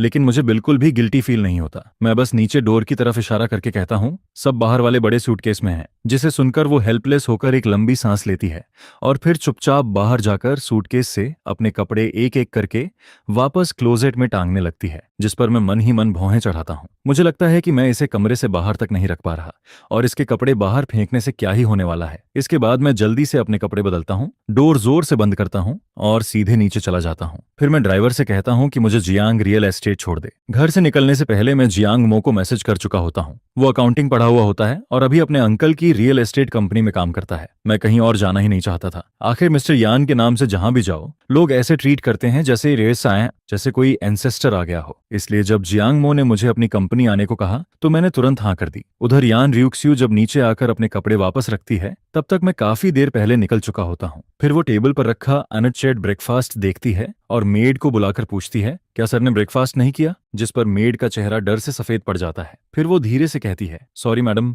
मैंने उन्हें ये रोकने की कोशिश की थी, लेकिन सर ने बस एक बार मुझे देखा और मैं इतनी डर गई कि फिर कुछ बोल ही नहीं पाई। यह सुनकर यान रियुक्स्यू को और हेडेक होने लगता है। मैं न सिर्फ उसे अवॉइड कर रहा था बल्कि अब बाहर जाकर खुद पैसे भी कमाना चाहता था, जिस पर उसे लगता है कि उसका सिर फटने वाला है। तभी उसके फोन की रिंगटोन बजती है और स्क्रीन पर मिसेज यान लिखा आता है। फोन उठाते ही दूसरी तरफ से मिसेज यान की रोती हुई आवाज आती है, मेरे दामाद को क्या हो गया? जैसे ही सुना कि युनचेंग का एक्सीडेंट हुआ और उसे एमनेशिया हो गया, मेरा दिल बैठ गया। फिर वो गुस्से में कहती है, तुमने युनचेंग को फिर दुखी किया ना? क्या तुम उस मो यूनिशु से दूर नहीं रह सकती? जिस पर यान रियुक्स्यू फोन कसकर पकड़ लेती है और धीरे से कहती है, मॉम, युनचेंग ठीक हो जाएगा, उसे सब याद आ जाएगा। लेकिन मिसेज यान फिर भी शांत नहीं होती। फिर वो कहती है, रोशु, क्या तुम्हें और युनचेंग को अब बच्चा नहीं कर लेना चाहिए? यान फैमिली पर कितने लोगों की नजर है तुम्हें पता भी है? फिर वो खुद ही झुंझलाकर कहती है, छोड़ो, तुमसे क्या बात करना, तुम तो बस बर्फ की तरह ठंडी हो। मैं और तुम्हारे डैड अभी अभी प्लेन से उतरे हैं और सीधे युनचेंग से मिलने आने वाले हैं। लेकिन जैसे ही मिसेज यान को पता चलता है कि मैं बाहर काम करने गया हूँ, वो और ज्यादा गुस्सा हो जाती है। फिर वो कहती है, तुम सच में पागल हो गई हो, रहने दो, मैं खुद युनचेंग को कॉल करती हूँ। लेकिन थोड़ी देर बाद उसका फोन फिर यान रोशु के पास वापस आता है, जिस पर वो गुस्से में कहती है, मैं युनचेंग को फोन क्यों नहीं लगा पा रही? यह सुनकर यान रोशु का दिल धक से रह जाता है। फिर वो तुरंत मुझे कॉल करती है, लेकिन फोन पर बिजी आता है, जिस पर वो तुरंत वीचैट खोलती है, लेकिन वहां एक बड़ा लाल एक्सक्लेमेशन मार्क दिखता है। तभी उसे पता चलता है कि मैंने उसे ब्लॉक कर दिया है। अपनी लाइफ में पहली बार ब्लॉक हुई प्रेसिडेंट यान बस चुपचाप एक लंबी सांस लेती है। उसे अभी तक ये नहीं पता होता कि मैंने सिर्फ उसे ही नहीं बल्कि उसके पूरे फैमिली को ब्लॉक कर दिया है। उधर मैं तब तक कार से उतर चुका होता हूँ और जियांग रियल एस्टेट के बाहर जियांग मो से मिल रहा होता हूँ। जियांग मो छेबापियों थोड़ी दूर खड़े उन ब्लैक सूट और सनग्लासेस वाले बॉडीगार्ड्स को देखकर धीरे से मेरे पास आता है और पूछता है, हे मो युनचेंग, ये वही लेजेंडरी रिच लोगों वाले बॉडीगार्ड्स हैं क्या? जिस पर मैं थोड़ा ऑकवर्ड होकर हल्का सा सिर हिलाता हूँ। जियांग मो अपने दिल की जलन दबाकर हंसने की कोशिश करता है और कहता है, पहले तो तुम इतने बड़े गेट के अंदर रहते थे कि मुझे तुम्हारे बॉडीगार्ड्स देखने का चांस ही नहीं मिला, लेकिन अब देखो, ये बिल्कुल वैसे ही लग रहे हैं जैसे टीवी सीरीज में दिखाते हैं। सच में रियलिटी टीवी से भी ज्यादा क्रेजी होती है। जिस पर मैं बस हल्का सा मुस्कुरा देता हूँ लेकिन कुछ नहीं कहता। फिर जियांगमो कहता है, चलो, मैंने अंकल को पहले ही बता दिया है। जैसे ही उन्हें पता चला कि तुम आने वाले हो वो बहुत खुश हो गए। जिस पर मैं धीरे से सिर हिलाता हूँ और उसके पीछे पीछे एलिवेटर में चला जाता हूँ। उधर वो बॉडीगार्ड जो सिर्फ यान रियुक्स्यू के कांटेक्ट में होता है चुपचाप अपना फोन निकालता है। फिर वो उसे मैसेज भेजता है, सर का मूड काफी अच्छा लग रहा है। जिसे पढ़कर यान रोशु का मूड और कॉम्प्लिकेटेड हो जाता है। वो मन ही मन सोचती है, इतना खुश है क्या इसलिए क्योंकि उसने मुझे ब्लॉक कर दिया? और सिर्फ मुझे ही नहीं, उसने मेरे मॉम डैड को भी ब्लॉक कर दिया था। जिसे सोचकर उसे पहली बार फील होता है कि अब मैं सच में रिबेलियस हो गया हूँ। मैंने सीधे पूरे यान फैमिली को ही ब्लॉक कर दिया था। उधर मिसेज यान जैसे ही ये सुनती है वो तुरंत दूसरा नंबर लेकर मुझे कॉल करती है, लेकिन मैं वो भी नहीं उठाता। जिस पर मिसेज यान वहीं गुस्से में कहती है, नहीं, अब हमें खुद युनचेंग के पास जाना पड़ेगा। पता नहीं किसी ने उसे बहका दिया है या क्या, वो हमें ही छोड़ रहा है। वहीं मिस्टर यान भी बेचैन हो जाते हैं। आखिर इतने सालों बाद उन्हें इतना परफेक्ट दामाद मिला था। जिस पर मिसेज यान तुरंत बटर झांग को फोन करती है और कहती है, जल्दी पता करो युनचेंग अभी कहाँ है। कुछ ही देर में बटलर बॉडीगार्ड से बात करके पता कर लेता है कि मैं जियांग मो के साथ जियांग रियल एस्टेट में हूँ। यह सुनते ही मिस्टर और मिसेज यान बिना कुछ सोचे सीधे कार में बैठ जाते हैं और ड्राइवर से कहते हैं कि जियांग रियल एस्टेट चलो। जिस पर पूरा यान फैमिली एक साथ जियांग रियल एस्टेट पहुंचने के लिए निकल पड़ता है। ये खबर पूरे अपर क्लास सर्कल में आग की तरह फैल जाती है। सारे बड़े बिजनेसमैन के फोन्स लगातार बजने लगते हैं। उधर मैं आराम से जियांग रियल एस्टेट में बैठा टी पी रहा होता हूँ और वो भी सबसे एक्सपेंसिव दहुंग पाओ। हालांकि मुझे याद नहीं कि पहले मुझे ये पसंद थी या नहीं, लेकिन अब मैं इतना जरूर जानता हूँ कि मुझे ये बिल्कुल पसंद नहीं है। मुझे ये सब बिल्कुल पसंद नहीं आता है, लेकिन फिर भी मैं पोलाइट रहता हूँ और अपने चेहरे पर कुछ भी शो नहीं करता हूँ। आखिरकार जियांग मो के अंकल जियांग मिन, जो कि जियांग्स रियल एस्टेट के जनरल मैनेजर होते हैं, जॉब के लिए मुझसे मिलने आए होते हैं। जिस पर उनके चेहरे पर बेचैनी साफ दिखाई दे रही होती है और उनकी नर्वसनेस तो आंखों से ही नजर आ रही होती है। जिस पर मैं उन्हें पॉलिटली मना कर देता हूँ। फिर मैं आराम से टी कप नीचे रखता हूँ और उन्हें ध्यान से देखते हुए कहता हूँ, मैं सेल्स पर्सन बनना चाहता हूँ। यह सुनते ही जियांग मिंग पूरी तरह शॉक हो जाता है, जिस पर वह मेरी तरफ देखकर कहता है, क्या? क्योंकि जब मैं कहता हूँ कि मैं सेल्स पर्सन बनना चाहता हूँ, तब उसके चेहरे पर पूरा डिसबिलीफ नजर आ रहा होता है। आखिर मैं प्रेसिडेंट का हस्बैंड हूँ। जिस पर जियांग मिनिंग जल्दी से संभलता है और एक के बाद एक बोलना शुरू कर देता है, मिस्टर मू, मैं आपके ऊपर हंस नहीं रहा हूँ, लेकिन हमारी कंपनी के हाउसेस बेच पाना इतना आसान नहीं होता है। यह सुनते ही बगल में खड़ी जियांग मो अचानक आगे आती है और हंसने लगती है, जिस पर वह कहती है, अंकल तो रियल एस्टेट में हमेशा लॉस ही करते रहते हैं। आखिर जब आपको इसकी समझ नहीं है तो इसमें आने की जरूरत क्या थी? अपने कपड़े बेचते, वही ज्यादा बेटर नहीं था? यह सुनकर जियांग मिंग का चेहरा काला पड़ जाता है और वह गुस्सा करने ही वाला होता है।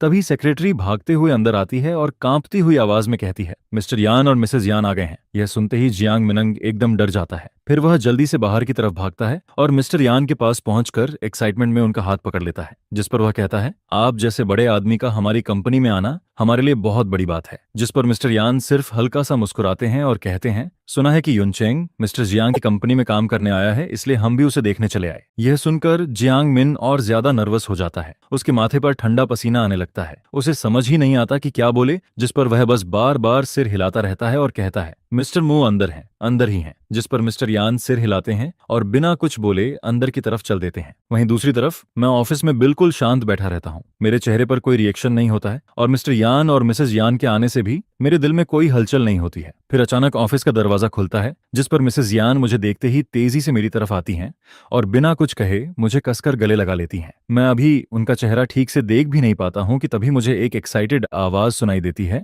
युनचेंग। यह देखकर जियांग मो भी शॉक हो जाती है। उसे बिल्कुल उम्मीद नहीं होती है कि मिसेज यान मेरे साथ इतना क्लोज बिहेव करेंगी। जिस पर बगल में खड़े मिस्टर यान हल्का सा खांसते हैं, जैसे उन्हें याद दिला रहे हों कि थोड़ा कंट्रोल रखो वरना मैं डर जाऊंगा। जिस पर मिसेज यान मुझे छोड़ देती हैं, लेकिन फिर भी मेरा हाथ कसकर पकड़े रहती हैं। फिर वह प्यार भरे चेहरे से पूछती हैं, युनचेंग, तुम कुछ दिन और घर पर क्यों नहीं रुके? इतनी जल्दी काम पर आने की क्या जरूरत थी? मैं सीधे जवाब नहीं देता हूँ। मैं सिर्फ हल्का सा मुस्कुराता हूँ, जबकि मेरे दिमाग में बहुत तेजी से बातें चल रही होती हैं। मुझे समझ आता है कि अन र्यूक्स्यू के पेरेंट्स इतने जल्दी सिर्फ मुझे देखने के लिए यहाँ चले आए हैं। जिस पर मैं बस हल्की सी स्माइल देता हूँ और कहता हूँ, आप दोनों को इतनी परेशानी हुई इसके लिए सॉरी, लेकिन मैं अंदर ही अंदर बहुत क्लियर होता हूँ। मुझे पता होता है कि ये लोग मेरे साथ इतना अच्छा सिर्फ इसलिए बिहेव कर रहे हैं क्योंकि मैं यान रोशु का हस्बैंड हूँ। जिस दिन डिवोर्स हो जाएगा उस दिन मेरी कोई वैल्यू नहीं बचेगी। ये सुनते ही मिसेज यान जल्दी से बोल पड़ती हैं, नहीं नहीं युनचेंग कभी गलत नहीं हो सकता, तुम्हारी कोई गलती नहीं है। जिस पर वह तुरंत लेंग बटलर की तरफ मुड़ती हैं और कहती हैं, हम प्राइवेट जेट से आए हैं, हमने रात में अच्छे से रेस्ट भी किया था, लेकिन उनके दिल में घबराहट बनी रहती है। उनकी आंखों में आंसू तक आने लगते हैं, जैसे वह सोच रही हो कि आखिर किसकी वजह से इतना अच्छा सन इन लॉ अपनी याददाश्त खो बैठा। जिस पर लेंग बटलर बार बार झुककर माफी मांगता है और कहता है, सॉरी ओल्डम मैडम सर, मुझसे गलती हो गई, मैंने ज्यादा बोल दिया। इसके बाद मिसेज यान अचानक मुस्कुराने लगती हैं। फिर वह मेरी तरफ देखकर कहती हैं, युनचेंग, तुम कौन सा काम करना चाहते हो? अगर तुम चाहो तो तुम्हारी मदर भी तुम्हारे साथ चलेगी। यह सुनकर जियांग मिनंग की आंखें लगभग बाहर आने लगती हैं। उसे यकीन ही नहीं होता कि मिसेज यान भी उसकी कंपनी में हाउस बेचने आने वाली हैं। लेकिन इससे पहले कि वह कुछ समझ पाता, मिस्टर यान भी तुरंत बोल पड़ते हैं, अगर युनचेंग को यह कंपनी पसंद है तो मैं इसे अभी खरीद कर उसे खिलौने की तरह गिफ्ट कर सकता हूँ। यह सुनते ही जियांग मिंग वहीं पर पूरी तरह स्टन्ड रह जाता है। उसे यकीन ही नहीं होता कि इतनी बड़ी किस्मत अचानक उसके सिर पर गिर सकती है। वहीं मैं हल्का सा नीचे देखता हूँ। मेरे दिल में थोड़ी हेल्पलेसनेस होती है, लेकिन साथ ही मुझे उनकी सिंसियरिटी भी फील होती है। जिस पर मैं धीरे से कहता हूँ,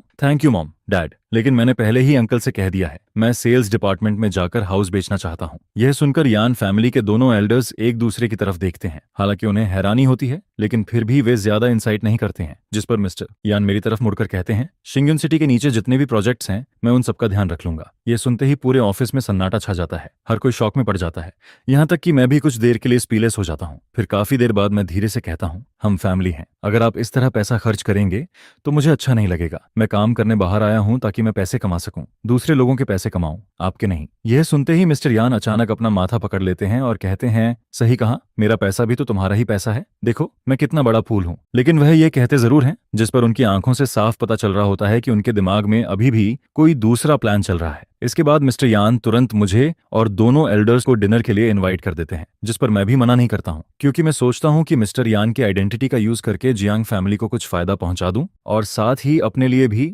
थोड़ा कॉन्फिडेंस बचा लूं, ताकि फ्यूचर में चाहे कुछ भी हो मैं यहाँ से अपने दम पर जा सकूं। इसके बाद हम एक हाई एंड रेस्टोरेंट में पहुंचते हैं और बैठ जाते हैं, जिस पर मिस्टर यान हाथ उठाकर एक के बाद एक कई फेमस डिशेज ऑर्डर करने लगते हैं। वहीं वेटर बगल में खड़ा सब कुछ नोट करता रहता है और ऑर्डर पूरा होने के बाद मिस्टर यान मेरी तरफ मीनिंगफुली देखते हैं। फिर वह बटलर को रुऑक्सुए को कॉल करने के लिए कहते हैं और बोलते हैं कि उससे कहो वह किसी के हाथ एक बॉटल फ्रेश। जिसके बाद आधे घंटे से भी कम समय में यान रुओशु दरवाजे पर दिखाई देती है। वह ब्लैक बिजनेस सूट पहने होती है, उसके होंठ हल्के से ब्लर्ड लग रहे होते हैं और उसके पूरे शरीर से एक अजनबी जैसी कोल्ड फीलिंग आ रही होती है। फिर वह सीधे मेरी तरफ आती है और अपना साफ खूबसूरत हाथ आगे बढ़ाकर मेरे सामने फ्रेश मिल्क की एक बोतल रख देती है। यान रुओशु खुद मिल्क लेकर आई है। यह देखकर मैं थोड़ा सरप्राइज हो जाता हूँ। आखिर सेकंड एल्डर के सामने मैं उसे एम्बैरस नहीं कर सकता था, जिस पर मैं जियांगमो की तरफ देखता हूँ और उसे साइड में सीट खिसकाने का इशारा करता हूँ। 12 लोगों की टेबल पर सिर्फ 8 लोग बैठे होते हैं, इसलिए सीट खाली थी। लेकिन मेरी लेफ्ट साइड में मिस्टर यान बैठे होते हैं और राइट साइड में जियांगमो। अब जब यान र्यूक्स्यू आ गई है तो जियांगमो को ही जगह बदलनी पड़ती है। जियांगमो यान र्यूक्स्यू को पसंद नहीं करती है,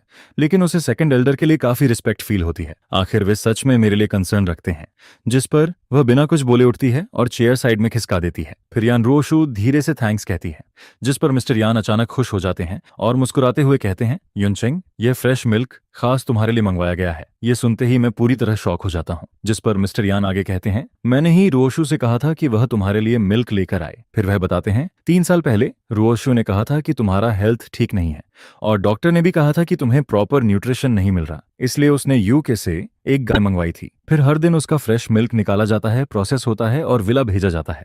यह सुनकर मेरा जबड़ा तक शौक से खुला रह जाता है और बगल में बैठी जियांगमो भी हैरान रह जाती है। फिर वह हल्की सी हंसती है और कहती है, यान रुओशु छोटी छोटी चीजों में काफी ध्यान देती है, लेकिन एक ऐसी औरत जो किसी एक इंसान के लिए लॉयल नहीं है, उसके केयर करने का क्या फायदा। इससे इंसान और ज्यादा कोल्ड हो जाता है, खासकर जब वह मो युनश्यू के साथ इन्वॉल्व्ड हो। यह सुनकर जियांग मिन भी खुद को रोक नहीं पाता और कहता है, मिस यान सच में अपने हस्बैंड को बहुत ज्यादा चाहती है। लेकिन जैसे ही वह यह कहता है, जियांग मो टेबल के नीचे से अपने अंकल को जोर से पैर मार देती है, जिस पर मुझे मिसेज यान की बात याद आती है। तब से ही मुझे शक होने लगता है कि शायद यान र्यूक्स्यू मेरा बॉडी कंडीशन कर रही थी, सिर्फ इसलिए ताकि मैं मो युनश्यू के लिए एक परफेक्ट ब्लड सोर्स बन सकूं। और शायद उसने मुझसे शादी भी इसलिए की थी क्योंकि वह जानती थी कि मैं उससे बहुत प्यार करता हूं और मैं उसके लिए कुछ भी कर सकता हूं। यह सोचते ही मेरे पूरे शरीर में ठंड सी फील होने लगती है। वहीं दूसरी तरफ यान र्यूक्स्यू पहले ही ग्लव्स पहन चुकी होती है। फिर वह सिर झुकाकर खाना केयरफुली सर्व करने लगती है। हर चीज को वह साफ सुथरे तरीके से हैंडल करती है और सब कुछ बहुत सुंदर लग रहा होता है, जिस पर मैं चुपचाप सेकंड एल्डर की तरफ देखता हूँ। लेकिन मिस्टर यान तो पलक तक नहीं झपकाते हैं और मिसेज यान मुस्कुराकर सिर हिलाती रहती हैं, जैसे उन्हें यान र्यूक्स्यू का यह बिहेवियर बहुत पसंद आ रहा हो। ये फादर इन लॉ और मदर इन लॉ सच में बहुत इरिटेटिंग लग रहे होते हैं, क्योंकि मुझे समझ नहीं आता कि क्या इन्हें पता नहीं है कि यान रुओशु ने मुझसे शादी सिर्फ मेरे ब्लड के लिए की थी। जिस पर मैं आंखें छोटी करता हूँ और तय करता हूँ कि मुझे इन्हें टेस्ट करना होगा। उसी समय विदेश में छुट्टियां मना रही मो युनश्यू को एक वीडियो कॉल मिलता है। जैसे ही वह कॉल रिसीव करती है, वह गुस्से से भर जाती है और कहती है, दीदी क्या तुम श्योर हो, तुमसे कोई गलती नहीं हुई। फोन के दूसरी तरफ मो युनश्यू का चेहरा इतना डार्क लग रहा होता है जैसे उस पर पानी टपक रहा हो, जिस पर सामने से जवाब आता है, ये बिल्कुल सच है। मेमोरी लॉस के बाद मो युनश्यू ने हम सबको ब्लॉक कर दिया है। पहले तो मुझे यकीन नहीं हुआ। मैंने उसे वीचैट पर मैसेज भेजा, लेकिन उसने मुझे भी ब्लॉक कर दिया। फिर मॉम, डैड और बाकी फैमिली ने ट्राई किया, लेकिन उसने पूरी फैमिली को ही ब्लॉक कर दिया। यह सुनकर मो युनश्यू का चेहरा और ज्यादा खराब हो जाता है। 3 साल हो गए थे,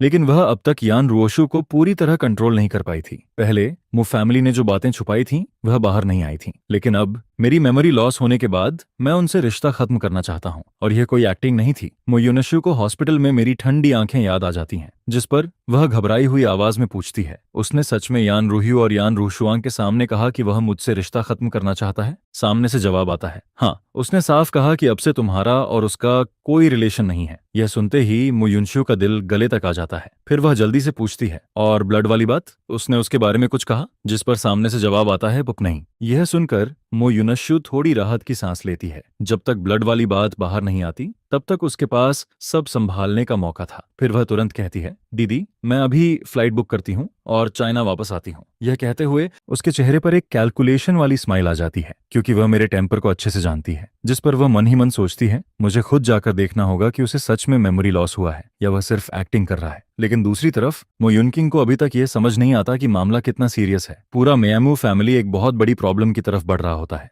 और इस प्रॉब्लम की वजह वही लड़की होती है जिसे वे सबसे ज्यादा प्यार करते हैं। इसके बाद जैसे ही यान र्यूक्स्यू मुझे सेल्स डिपार्टमेंट में लेकर जाती है, मुझे वहां बहुत ज्यादा गर्मी फील होती है, जिस पर वह तुरंत टिश्यू निकालती है और मेरे चेहरे का पसीना बहुत कंसर्न के साथ साफ करने लगती है। लेकिन मैं टिश्यू लेकर कहता हूं मैं खुद कर लूंगा। फिर मैं जल्दी जल्दी अपने चेहरे का पसीना पोंछता हूं। यह देखकर जियांग मिंग तुरंत घबरा जाता है और कहता है नहीं नहीं, मैं अगले 2 दिन में एसी लगवाने वाला था, मैं अभी अरेंज करता हूं। जिस पर यान रुओशु उसे ठंडी नजरों से देखती है और बिना किसी डाउट के कहती है कंपनी के हर डिपार्टमेंट में ऐसी होना चाहिए। जियांग मिनिंग ऑकवर्ड होकर अपने माथे का ठंडा पसीना पोंछता है। फिर वह जल्दी से अपना मोबाइल निकालता है और सेक्रेटरी को सीधे ऑर्डर देता है 1 लाख अर्जेंट, अभी के अभी एसी लगवाओ। जिस पर मेरे बगल में खड़ी जियांग मो धीरे से मेरी तरफ खिसकती है और कहती है मुयुनचेंग, यह यान रुह्यू तुम्हारे लिए इतनी अच्छी क्यों है? जिस पर मैं उसे घूर कर देखता हूं और कहता हूं तुम्हें इससे क्या? जांग मो तुरंत सिर हिलाती है और कहती है नहीं, मेरा वो मतलब नहीं है, मुझे बस लगता है कि तुम दोनों के बीच कोई मिसअंडरस्टैंडिंग है, जैसे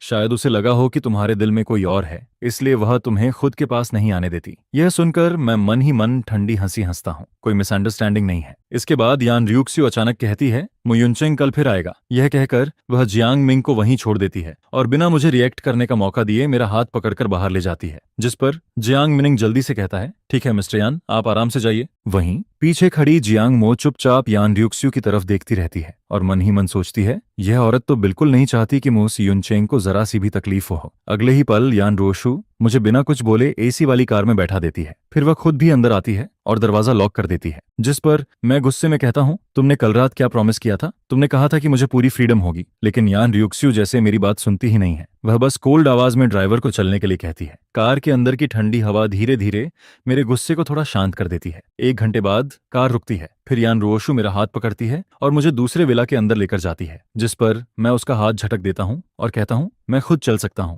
मुझे पकड़ो मत। लिविंग रूम के सोफा पर यान रोशु चुपचाप बैठ जाती है। उसके चेहरे पर वही शांति होती है जो तूफान आने से पहले होती है। फिर वह मुझे देखती है और पूछती है तुम इतनी मुश्किल जगह पर काम करने क्यों गए? यह कहते हुए वह मेरे चेहरे के पास आती है और मेरे गाल के पास की लट हटाने लगती है। पहले शायद मेरा दिल तेज धड़कने लगता, लेकिन अब मुझे सिर्फ इरिटेशन फील होती है। फिर वह धीरे से कहती है मुझे अच्छा नहीं लगता कि तुम इतना हार्ड वर्क करो। यह सुनकर मैं मन ही मन हंसता हूँ। यह औरत सच में अजीब है, उसके मुंह से प्यार वाली बातें इतनी आसानी से निकलती हैं। शायद इसी वजह से मैं पहले उसके झांसे में आ गया था। वह मुझे मैनिपुलेट करना बहुत अच्छे से जानती थी। मैं उसका हाथ हटाता हूँ और ठंडी आवाज में कहता हूँ मैं पैसे कमाना चाहता हूँ। भले ही मैं मिस्टर यान हूँ, लेकिन मैं सिर्फ नाम का हूँ। बाहर वालों को यह नहीं पता। वे मेरे नाम पर हाउस खरीदेंगे, मुझे अच्छा कमीशन मिलेगा। हाउस बेचूंगा, फिर ज्वेलरी बेचूंगा। इस आइडेंटिटी की जितनी वैल्यू है मैं उसका पूरा यूज करूंगा। जिस पर यान र्यूक्स्यू मुझे ध्यान से देखती है और कहती है मेरा सारा पैसा तुम्हारा ही तो है, मेरी सारी बैंक कार्ड्स तुम्हारे पास हैं मुयुनचेंग, तुम्हें इतनी मेहनत करने की जरूरत ही नहीं है। यह सुनकर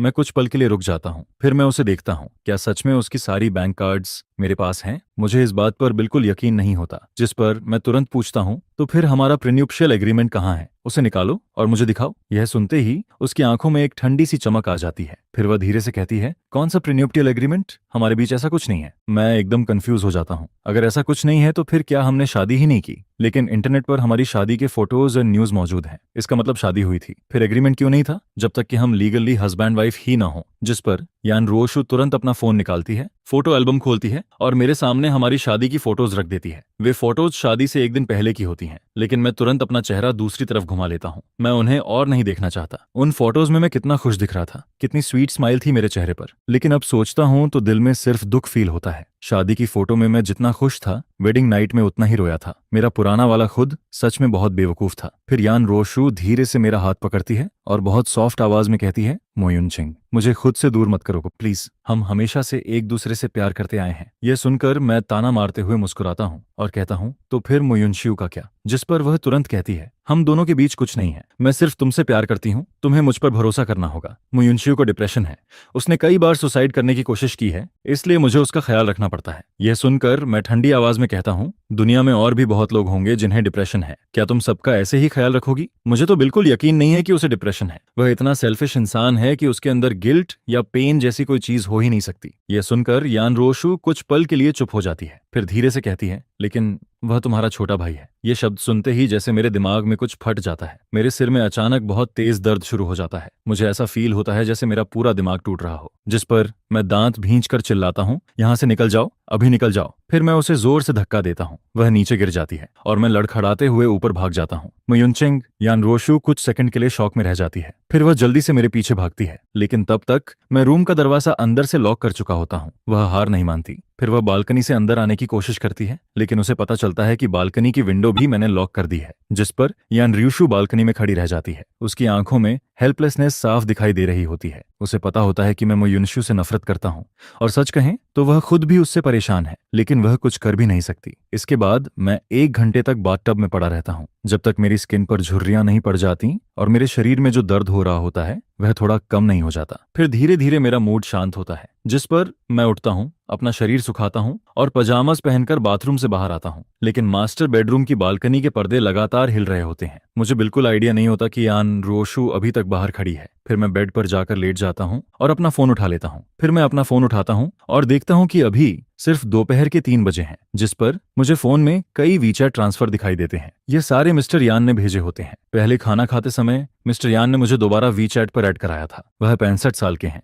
अगर उन्होंने 40 साल की उम्र में बेटी न की होती तो उनकी उम्र मेरे दादा बनने के लिए भी काफी थी। मैं कुछ मिनट तक उनका प्रोफाइल देखता रहता हूँ। फिर जैसे ही मैं फोन रखकर सोने वाला होता हूँ, तभी एक अननोन नंबर का कॉल आ जाता है। मैं पहले उसे इग्नोर करता हूँ, लेकिन सामने वाला बार बार कॉल करता रहता है, जिस पर मुझे थोड़ा अंदाजा हो जाता है कि यह कौन हो सकता है। फिर मैं आखिरकार कॉल उठा लेता हूँ। ब्रदर, मैं चाइना वापस आ रही हूँ, क्या तुम खुश हो? कॉल कनेक्ट होते ही सामने से एक नरम लेकिन अजीब सी मैलिशियस आवाज सुनाई देती है, जिस पर मैं तुरंत आंखें छोटी कर लेता हूँ। मुझे लगा था कि म्यू फैमिली में से कोई होगा जिसे मैंने ब्लॉक किया है, लेकिन मैंने यह बिल्कुल एक्सपेक्ट नहीं किया था कि वह खुद एमओ युनशियो होगी। मैं ठंडी हंसी हंसता हूँ और कहता हूँ, हाँ, मैं बहुत खुश हूँ। मैं तो बस तुम्हें मारने का इंतजार कर रहा हूँ। जल्दी वापस आओ। यह सुनते ही मुकियेतो युनशियो की बात जैसे उसके गले में ही अटक जाती है। मैं मन ही मन सोचता हूँ, युनशियो, तुमने मुझसे जो छीना है मैं उसका 1000 गुना वापस लूंगा। इसके बाद मैं उससे और बात करने की जरूरत नहीं समझता। मैं कॉल काट देता हूँ और उसका नंबर फिर से ब्लॉक कर देता हूँ। फिर मैं जल्दी ही सो जाता हूँ, लेकिन मेरे सपने में सिर्फ घुटन भरा अंधेरा होता है और किसी के रोने की आवाज आती रहती है। मुझे ऐसा फील होता है जैसे किसी ने बार बार मेरे शरीर में सुई चुभाई हो, जिस पर मैं दर्द से सिकुड़कर बेड पर गोल होकर लेट जाता हूँ। और फिर सपने के आखिर में मुझे एक बहुत तेज टक्कर महसूस होती है। उसके बाद कोई घुटी हुई आवाज में एक नाम पुकारता है, मो युनशियो कौन है? कौन मुझे यह नाम लेकर बुला रहा है? वहीं बालकनी के बाहर खड़ी यान रोशु मेरी दर्द भरी चीख सुन लेती है, जिस पर वह एकदम घबरा जाती है। फिर वह बिना सोचे ग्लास विंडो को जोर से धक्का देती है और अंदर आ जाती है। फिर वह जल्दी से बेड तक आती है और मुझे कसकर अपनी बाहों में पकड़ लेती है। डरो मत, मैं यहीं हूँ। उसकी बॉडी की वार्मथ मुझे नाइटमेयर से बाहर खींच लाती है। मैं अभी भी थोड़ा कंफ्यूज्ड होता हूँ। कुछ देर तक मुझे समझ ही नहीं आता कि अभी क्या हुआ, क्योंकि यह सपना नहीं लग रहा था। ऐसा लग रहा था जैसे मैंने सच में यह सब झेला हो, नहीं तो मेरे शरीर में इतनी दर्द वाली रिएक्शन क्यों होती। सच कहूं तो मुझे पहले भी कभी कभी लगता था कि शायद मैं किसी पैरेलल वर्ल्ड में आ गया हूं, नहीं तो मुझे म्यू फैमिली और यान फैमिली के बारे में कुछ भी याद क्यों नहीं है। लेकिन जब यान रियुक्स्यू और मू फैमिली मेरे सामने आए, तब मुझे समझ आ गया कि मैं कहीं और नहीं आया हूं। मैं वही मो युनचेंग हूं, क्योंकि भले ही मुझे कुछ याद ना हो, लेकिन मेरी हड्डियों में बसी हुई नफरत बिल्कुल रियल है। कभी कभी मुझे यह भी लगता है कि शायद मेरे अंदर वायलेंट टेंडेंसीज हैं और आज के नाइटमेयर ने मेरे इस शक को और बढ़ा दिया है। मुझे पूरा यकीन है कि मेरा मेमोरी लॉस किसी कार एक्सीडेंट की वजह से हुआ है, लेकिन एक दिन मुझे वह सारी तकलीफें जरूर याद आएंगी जो मैंने झेली हैं, और जिस दिन मुझे सब याद आ गया, उस दिन जिसने भी मेरे साथ गलत किया है वह मुझसे बच नहीं पाएगा। फिर मैं धीरे से कहता हूँ, तुम मुझे बहुत जोर से पकड़ रही हो, दर्द हो रहा है। यह सुनते ही यान रियुक्स्यू तुरंत मुझे थोड़ा ढीला छोड़ देती है, लेकिन उसका हाथ अभी भी मेरे कंधे पर रहता है। फिर वह धीरे से पूछती है, क्या तुम्हें नाइटमेयर आया था? उसकी आवाज बहुत सॉफ्ट होती है और उसमें एक अजीब सी केयर फील होती है, जिस पर मैं उसकी आंखों में देखता हूँ। फिर हल्का सा मुस्कुराता हूँ और कहता हूँ, हाँ, मैंने सपना देखा कि मेरी लॉटरी लग गई। फिर मैं खुशी खुशी तुम्हें बताने आया, लेकिन जैसे ही मैंने दरवाजा खोला, मैंने तुम्हें और मून युनशियो को एक दूसरे को हग करते देखा। फिर मैं धीरे से कहता हूँ, बहुत दर्द हुआ। यह सुनते ही यान रियुक्स्यू का चेहरा बदल जाता है, जैसे उसके दिल में किसी ने जोर से चोट मार दी हो। फिर वह जल्दी से कहती है, इम्पॉसिबल मो युनचेंग, मैं सिर्फ तुमसे प्यार करती हूँ, मैं कभी मो युनशियो को हग नहीं करूंगी। यह सुनकर मैं मन ही मन हंसता हूँ, लेकिन मेमोरी लॉस के बाद से मुझे उससे लड़ने या सच बोलकर झगड़ा करने का मन नहीं करता। वैसे भी अभी वह मेरे पीछे पीछे घूम रही है, ये मेरे लिए काफी अच्छा है। मुझे बस अपनी लिमिट बनाए रखनी है। फिर मैं कैजुअली कहता हूँ, वैसे अभी मो युनशियो का कॉल आया था, उसने कहा कि वह जल्दी चाइना वापस आने वाली है। यह कहते हुए मैं उसके चेहरे को ध्यान से देखता हूँ, जिस पर उसकी भौहें सिकुड़ जाती हैं और उसका चेहरा थोड़ा डार्क हो जाता है। मैं हंसता हूँ और कहता हूँ, क्या हुआ? तुम्हारी लवर वापस आ रही है, इसलिए तुम टेंशन में हो? क्या अब तुम उसे कॉल करके डांटोगी? जिस पर यान रोशु धीरे से सांस छोड़ती है और कहती है, मो युनचेंग, मैं सिर्फ तुम्हारी हूँ। लेकिन मुझे उसकी बात पर बिल्कुल भरोसा नहीं होता। फिर मैं उसकी तरफ देखकर कहता हूँ, यान रोशु, मैं पहले ही साफ बोल रहा हूँ, बेहतर होगा कि तुम मुके युनशु को मुझसे दूर रहने को कहो, नहीं तो मैं उसकी ऐसी हालत करूंगा कि वह किसी को मुंह दिखाने लायक नहीं रहेगी। यह सुनते ही यान र्यूक्स्यू की आंखें ठंडी हो जाती हैं, लेकिन मैं मन ही मन हंसता हूँ, क्योंकि फोन पर मोरो युनशु की आवाज, उसका एटीट्यूड और उसके सोशल मीडिया रिकॉर्ड्स देखकर मुझे साफ समझ आ गया था कि वह पहले भी मुझे बार बार परेशान करती रही है। नहीं तो हर बार वेडिंग नाइट, एनिवर्सरी और वैलेंटाइंस डे पर वह सिर्फ एक कॉल करके यान रोशु को अपने पास क्यों बुला लेती। वैसे भी अब मैं पहले से सब एक्सपेक्ट कर चुका हूँ। जिस दिन मैंने सच में वो युनशु को सबके सामने इंसल्ट किया, उस दिन यान रूहियो मेरे पास लड़ने ना आए, यही अच्छा होगा, नहीं तो मैं उसे भी नहीं छोड़ूंगा। फिर मैं उसकी तरफ देखकर कहता हूँ, तुम्हें यान ग्रुप की प्रेसिडेंट नहीं बनना, तुम्हें कंपनी नहीं जाना। उसका हाथ अभी भी मेरे पैजामेज के ऊपर रखा होता है, उसकी हथेली बहुत गर्म लग रही होती है, और सच कहूं तो मैं अब उसके जैसे इंसान के साथ रहना बिल्कुल भी बर्दाश्त नहीं कर सकता। जिस पर वह धीरे से कहती है, डैड ने कंपनी का काम पहले ही इन दिनों उसे और रोशुआंग को उसके ऊपर छोड़ दो, मुझे बस तुम्हारे साथ रहने पर कंसंट्रेट करने दो। जिस पर मैं तुरंत कहता हूँ, मुझे तुम्हारे साथ रहने की जरूरत नहीं है। यह कहते ही मेरा चेहरा इंस्टेंटली डार्क हो जाता है, क्योंकि रात में उसका मुझे पकड़कर सोना ही पहले से इनफ इरिटेटिंग था, और फिर दिन में भी वो किसी घोस्ट की तरह मेरे पीछे पीछे घूमती रहती है। जिस पर यान रोशु बिल्कुल भी गुस्सा नहीं होती है, उसके चेहरे पर जरा सा भी टेम्पर नहीं आता है, और फिर वो धीरे से कहती है, मैं बस तुम्हारे साथ रहना चाहती हूँ। ये सुनकर मुझे फिर से ऐसा फील होता है जैसे मैंने कॉटन पर पंच मारा हो, लेकिन फिर मुझे उसका कल वाला एग्रीमेंट याद आता है, जिस पर मैं एक गहरी सांस लेता हूँ। इसके बाद मैं डिसाइड करता हूँ कि मुझे उससे प्रॉपरली बात करनी चाहिए। आखिर हम एक फेमस प्लास्टिक कपल थे और पिछले 3 सालों से ऐसे ही रह रहे थे। अब मैं उन सारी अनहैप्पी बातों को भूलना चाहता हूँ और बस अपनी खुद की लाइफ जीना चाहता हूँ। जिस पर मैं उससे कहता हूँ, तुमने कल मुझसे प्रॉमिस किया था, लेकिन अब फिर से ऐसे मुझे परेशान कर रही हो। अगर तुम ऐसे ही मेरे पीछे घूमती रहोगी तो मुझे फ्रीडम कैसे मिलेगी। यान रोशु, तुम वैसे भी यानशी ग्रुप की प्रेसिडेंट हो, तुम्हें थोड़ा रीजनेबल होना चाहिए। यह सुनकर वो अपना सिर नीचे कर लेती है और काफी देर तक चुप रहती है, जिस पर मुझे बिल्कुल समझ नहीं आता कि वो क्या सोच रही है। लेकिन मैं उसकी इस एबनॉर्मेलिटी को इग्नोर कर देता हूँ और फिर सीधे उससे साफ साफ बात करता हूँ, मुझे तुम्हारी कोई याद नहीं है। मैं ऐसी वाइफ को एक्सेप्ट नहीं कर सकता जो मुझे पसंद ही नहीं करती हो, और तुम्हारे साथ मैरिड लाइफ जीने का तो सवाल ही नहीं उठता। जिस पर अगर तुमने इस तरह की बात दोबारा सोची तो मैं सीधे कोर्ट जाकर डिवोर्स के लिए केस फाइल कर दूंगा। जब मैं आखिरी वर्ड बोलता हूँ तब अंदर से मुझे थोड़ा गिल्टी फील होता है, क्योंकि मैं यान रोक्सवे की करंट स्टेटस अच्छी तरह जानता हूँ। ऐसे में कोर्ट जाकर डिवोर्स की बात करना खुद में एक जोक जैसा लगता है। मुझे तो ये भी लग रहा था कि वो शायद मेरा मजाक उड़ाएगी और कहेगी कि जाकर देखो कौन सा लॉयर तुम्हारा केस लेता है। लेकिन मेरे लिए शॉकिंग बात यह होती है कि यान रोशु मुझ पर हंसती नहीं है, बल्कि वो फिर से अपना हाथ बढ़ाती है और मुझे अपनी बाहों में खींच लेती है। जिस पर मैं उससे दूर होने की कोशिश करता हूँ, लेकिन तभी वो मेरे कान के पास धीरे से फुसफुसाती है, मो युनचेंग, तुम जो चाहो वो कर सकते हो, मैं सब मान लूंगी, लेकिन डिवोर्स वो कभी पॉसिबल नहीं है। इसके बाद मास्टर बेडरूम की विंडो जो पहले टूट गई थी, उसे ठीक करवाने के लिए यान रोशु नेचुरली लोगों को बुलाती है। वहीं मैं खुद को थोड़ा काम करता हूँ, कपड़े चेंज करता हूँ और बाहर निकल जाता हूँ। शाम को मैंने जियांग मो के साथ डिनर का प्लान बनाया था, और क्योंकि यान र्यूक्स्यू ने मुझसे फ्रीडम देने का प्रॉमिस किया था, इसलिए इस बार वो मेरे पीछे नहीं आती है। हालांकि सीक्रेटली बॉडीगार्ड्स अब भी मेरी प्रोटेक्शन कर रहे होते हैं। मुझे अपना पास्ट बिल्कुल याद नहीं है, जिस पर मैं किसी पर भी भरोसा नहीं करता हूँ। अगर इस वक्त मुझे किसी पर ट्रस्ट है तो वो सिर्फ जियांग मो है। हम दोनों रेस्टोरेंट में बैठते हैं, लेमनेड पी रहे होते हैं, तभी जियांग मो थोड़ी शॉक्ड होकर मुझे देखती है। फिर वो कहती है, मैंने तो सच में कभी एक्सपेक्ट नहीं किया था कि युनचेंग, यान फैमिली में तुम्हारा स्टेटस इतना हाई होगा। आज पूरे दिन कंपनी में यान रूहियो बिल्कुल रेस्टलेस रही है। मुझे तो हमेशा लगा था कि तुम यान फैमिली में बहुत ग्रीवेंस सहते हो, लेकिन असल में तो बात बिल्कुल उल्टी निकली। यह सुनकर मैं हल्का सा हंस देता हूँ। फिर मैं कहता हूँ,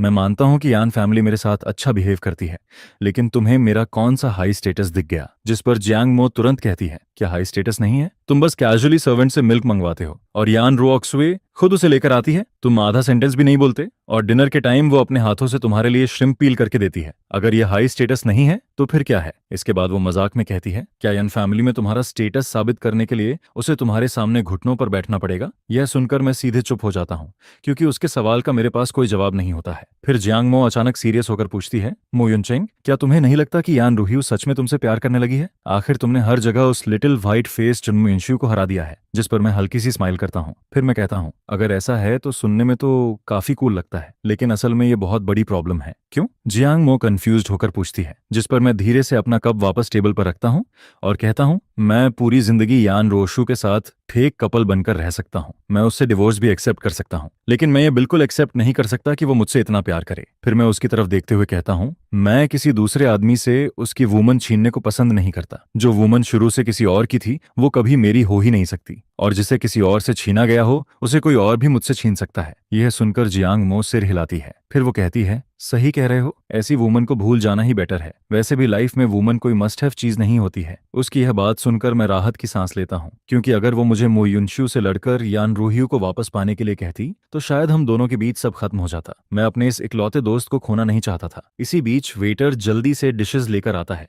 जिस पर हम दोनों खाते पीते हुए बातें करते रहते हैं और एटमॉस्फेयर काफी अच्छा बना रहता है। खाना खत्म होने के बाद मैं अपने पास्ट के बारे में पूछना शुरू करता हूँ। फिर मैं जियांग मो से पूछता हूँ, क्या तुम्हें पता है कि आखिर मेरी शादी यान र्यूक्स्यू से हुई कैसे थी? यह सुनकर जियांग मो पहले मुझे घूरती है और फिर अचानक जोर से हंस पड़ती है। उसके चेहरे पर एक स्ट्रेंज सेटिस्फैक्शन दिखाई देता है। फिर वो कहती है, क्योंकि तुमने उसे रिजेक्ट कर दिया था। जिस पर मैं पूरी तरह स्टन्ड रह जाता हूँ। मैंने यान रोशु को रिजेक्ट किया था? हाँ, जियांगमो कहती है, जब तुम टीनेजर थे। इसके बाद वो धीरे धीरे वो सीक्रेट याद करने लगती है जो मैंने उसे पहले बताया था। फिर वो कहती है, तुम और यान रोशु एक ही हॉस्पिटल में एडमिट थे। उस टाइम उसे शायद ऑटिज्म था। एक दिन वो रूफटॉप से जंप करने की कोशिश करती है, जिस पर तुम उसे बचाने के लिए दौड़ते हो, लेकिन तुम उसे पकड़ नहीं पाते और फिर तुम दोनों साथ में नीचे एयरबैग पर गिर जाते हो। यह सुनकर मैं पूरी तरह स्टंट रह जाता हूँ, क्योंकि मैंने कभी इमेजिन भी नहीं किया था कि बचपन में यान रोशु को ऑटिज्म था। लेकिन फिर जब मैं उसके अभी वाले साइलेंट और कोल्ड बिहेवियर के बारे में सोचता हूँ तो ये बात इम्पॉसिबल भी नहीं लगती है। इसके बाद जियांगमो बताती है कि यान र्यूक्स्यू और मो युनशु भी उसी टाइम मिले थे, जिस पर वो कहती है, तुमने उसे बचाया था, लेकिन उसके बाद मो युनशु हर दिन उसके वार्ड में जाता था, उससे बातें करता था और धीरे धीरे वो उसके करीब आती गई। फिर जियांगमो थोड़ा रुकती है, पानी पीती है और कहती है, वैसे मो युनशु एक कार्टूनिस्ट है और पिछले 10 सालों से उसका क्रश भी वही है। उसकी फेमस वर्क्स और यान रूहियो के साथ उसके रूमर्स हमेशा हॉट सर्च पर रहते हैं, जिस पर फैंस भी हर बार यही कहते रहते हैं कि दोनों ही ट्रू लव हैं। उन्हें कभी ऐसा नहीं लगता कि 10 साल का क्रश अगर हॉस्पिटल वाले टाइम से गिना जाए तो सच में पूरे 10 साल हो जाते हैं। और फिर वो ऐसी मिस्ट्रेस बन जाती है जो शादी करने लायक भी नहीं है, लेकिन फिर भी सोचती है कि तुम जो उसके रियल हस्बैंड हो, तुम्हें घर छोड़कर निकल जाना चाहिए ताकि वो अपनी जगह बना सके। यह सुनकर मैं ऑलमोस्ट श्योर हो जाता हूँ कि जब यान रोशु ने मुझसे शादी की थी तब वो उसकी रखी हुई कंडीशन थी ताकि मैं मुचिट यून के लिए अपनी पढ़ाई कंटिन्यू कर सकूं, और क्योंकि मैंने उसकी जान बचाई थी इसलिए उसे मुझे यह नाम का हस्बैंड बनाना पड़ा, जो बस नाम में था, रियल में नहीं। मैं पहले यान र्यूक्स्यू को पसंद करता था, जिस पर मैं अपने हाथों की तरफ देखता हूँ। मेरी उंगलियां इतनी साफ थीं जैसे मैंने कभी कोई काम ही नहीं किया हो। फिर मैं धीरे से पूछता हूँ, कुछ भी हो, यान फैमिली में मेरी मटेरियल लाइफ तो डेफिनेटली खराब नहीं रही होगी, है ना? जिस पर जियांगमो सिर हिलाती है और कहती है, हाँ, मेंटल स्टेट को छोड़कर बाकी सब काफी अच्छा था। तुम्हारा शरीर भी बहुत अच्छे से मेंटेन था। पहली नजर में ही लगता था कि तुम्हें बहुत पैम्पर किया गया है और तुम्हें किसी बात की टेंशन नहीं थी। ऐसा भी लगता था कि तुमने कभी काम नहीं किया। फिर वो हल्का सा मुस्कुराती है और कहती है, वैसे मुझे भी तुम्हारी शादी वाले दिन ही पता चला था। हम दोनों 12 साल से क्लासमेट्स थे और फिर तुम्हारे 20वें बर्थडे से एक दिन पहले तुम अचानक मुझे बताते हो कि तुम्हारी शादी होने वाली है। उस टाइम मैं इतनी शॉक्ड थी जैसे किसी ने मुझे सीधे क्रिटिसाइज कर दिया हो। उसकी बात सुनकर मैं सीधा हंस पड़ता हूँ। अगर मैं पहले खुश नहीं था तो उसने मुझे डेफिनेटली बहुत हंसाया था। जिस पर वो मुझे घूरते हुए कहती है, तुम्हें पता भी नहीं है कि तुम किस बात पर हंस रहे हो। मुझे आज भी याद है उस टाइम मेरा दिल कितना टूटा था। मैं इतनी गुस्सा थी कि ऑलमोस्ट पागल हो गई थी, लेकिन तुम बड़े आराम से मुझे ही समझाने लग गए। फिर वो मेरी तरफ देखकर कहती है, तुमने मुझसे कहा था कि वो फैमिली की कुछ बातें ऐसी हैं जो तुम मुझे नहीं बता सकते, और तुमने ये भी कहा था कि तुमने कभी सोचा ही नहीं था कि तुम उस इंसान से शादी कर पाओगे जिसे तुम पसंद करते हो, क्योंकि वो तुम्हारे लिए आसमान के चांद जैसी थी जिसे कोई छू नहीं सकता। जिस पर वो एक लंबी सांस लेती है और फिर कहती है, और फिर मैंने बिना सेल्फ रिस्पेक्ट के तुम्हें माफ कर दिया। उसी रात हम दोनों एक ही बेड पर बैठे रहे और पूरी रात बातें करते रहे। लंबी बातों के बाद उसे फाइनली समझ आया कि जिससे मेरी शादी होने वाली थी वो सच में आसमान का चांद थी, यान रोशु, जो हमारे स्कूल की फेमस सीनियर थी। इसके बाद जियांगमो कुछ देर के लिए रुकती है, पानी पीती है और फिर मेरे पास्ट के बारे में बताना कंटिन्यू करती है, क्योंकि मुझे अब कुछ भी याद नहीं है और वो नहीं चाहती थी कि कोई मुझे झूठ बोलकर मैनिपुलेट करे, खासकर वो फैमिली जिसने कभी मेरे साथ अच्छा बिहेव नहीं किया था। उसके बाद मैं उसे उसके घर छोड़ता हूँ और फिर ड्राइवर से विला वापस चलने के लिए कहता हूँ। रास्ते में मेरी नजर पैसेंजर सीट के पास बैठे बॉडीगार्ड के चेहरे पर जाती है। वो कुछ सेकंड्स तक बिल्कुल चुप बैठी रहती है। फिर मुझे याद आता है कि वो पूरे टाइम रेस्टोरेंट के बाहर मोबाइल चला रही थी। उस टाइम मुझे लगा था कि उसने हमारी बातें नहीं सुनी होंगी, लेकिन अब मुझे समझ आता है कि वो शायद मेरी सारी बातें यान रोशु को बता रही थी। जब मैं विला पहुंचता हूं तब मैं ऊपर जाकर शॉवर लेने वाला होता हूं, लेकिन तभी मैं देखता हूं कि मिस्टर यान और यान रोशु दोनों लिविंग रूम में बैठे हुए हैं। जिस पर मैं उनके पास जाता हूं और ऐसा नहीं है, और तभी यान रोशु मेरा हाथ पकड़कर मुझे अपने पास बैठा लेती है। फिर वो धीरे से पूछती है, तुम थक गए हो क्या? इसके बाद मिस्टर यान मुस्कुराते हुए कहते हैं,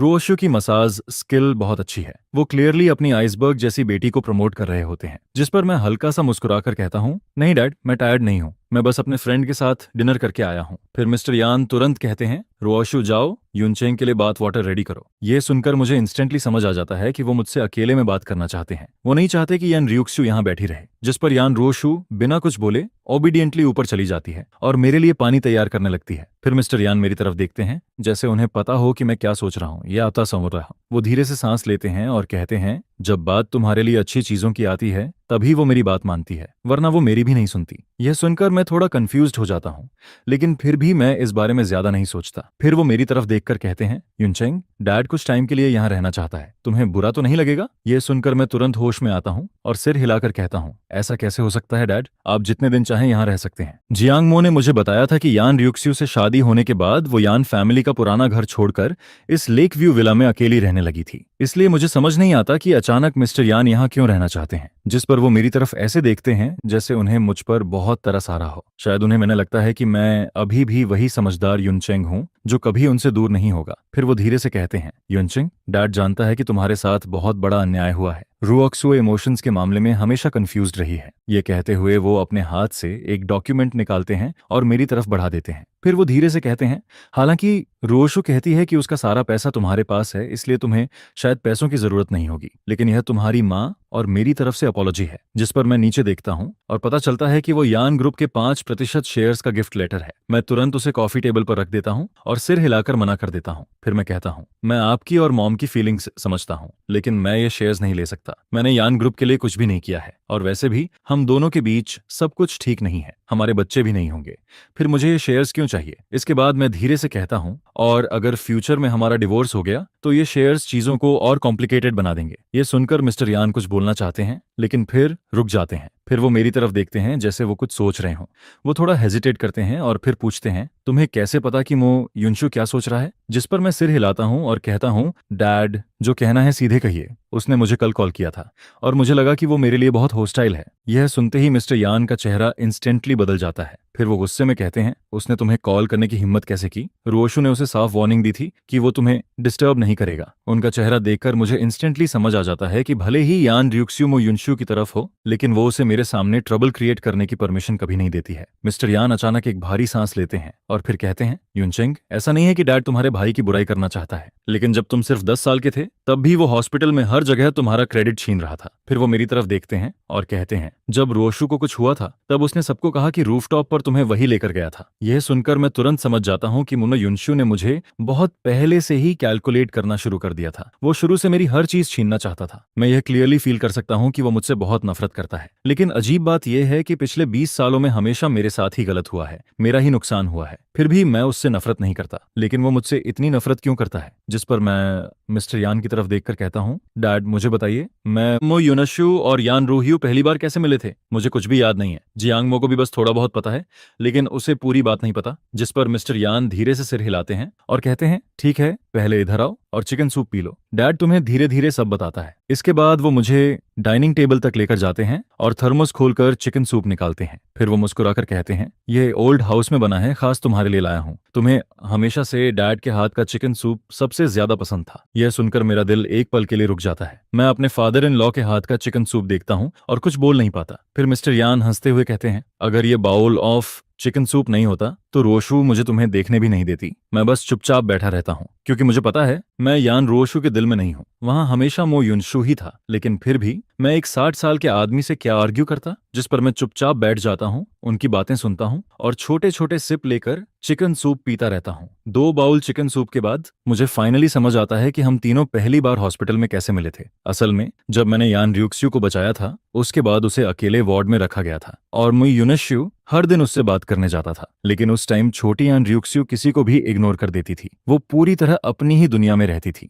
जिस पर चाहे मो युनशु पूरे 1 हफ्ते तक उसके साथ रहा, फिर भी दोनों दोस्त नहीं बने। फिर जूनियर हाई स्कूल में यान रियुक्सु हमारे ही स्कूल में आ गई, लेकिन उस टाइम स्कूल में किसी को ये नहीं पता था कि वो मिस्टर यान की बेटी है। मैं ये सब सोच ही रहा होता हूँ तभी मिस्टर यान मुझे एक गर्म टॉवल देते हैं, जिस पर मैं थोड़ा कंफ्यूज हो जाता हूँ। तभी मिसेस यान अचानक मुस्कुराने लगती हैं और कहती हैं, हमारी तीनों बेटियों में रुओशुआ सबसे कम मांगने वाली थी और उसे कभी किसी चीज का लालच भी नहीं था। फिर वो कहती हैं, हमें तो लगा था कि रुओशुआंग या रुओयू सबसे पहले अपने बॉयफ्रेंड को घर लेकर आएंगी, लेकिन किसने सोचा था कि रुओशु, जो अभी अभी 20 साल की हुई थी, वो अचानक ओल्ड हाउस आकर कहेगी कि उसे शादी करनी है। यह सुनकर मुझे 3 साल पहले वाला फैसला याद आता है जब मेरी और रुओशु की शादी हुई थी, जिस पर मिसेस यान अब भी खुश होकर कहती हैं, उस दिन जब तुम दोनों खाना खाकर गए थे तब मैं और तुम्हारे डैड बहुत देर तक खुश होते रहे थे। मैं ऊपर से ऐसे दिखाता हूँ जैसे मैं कैजुअली बातें सुन रहा हूँ, लेकिन असल में मैं लगातार मिसेस यान के एक्सप्रेशन को देख रहा होता हूँ और फिर मुझे समझ आता है कि वो झूठ नहीं बोल रही हैं। उन्हें हमारी शादी की असली बात कभी पता ही नहीं थी। फिर अचानक मिसेस यान चुप हो जाती हैं। कुछ सेकंड्स बाद वो धीरे से कहती हैं, असल में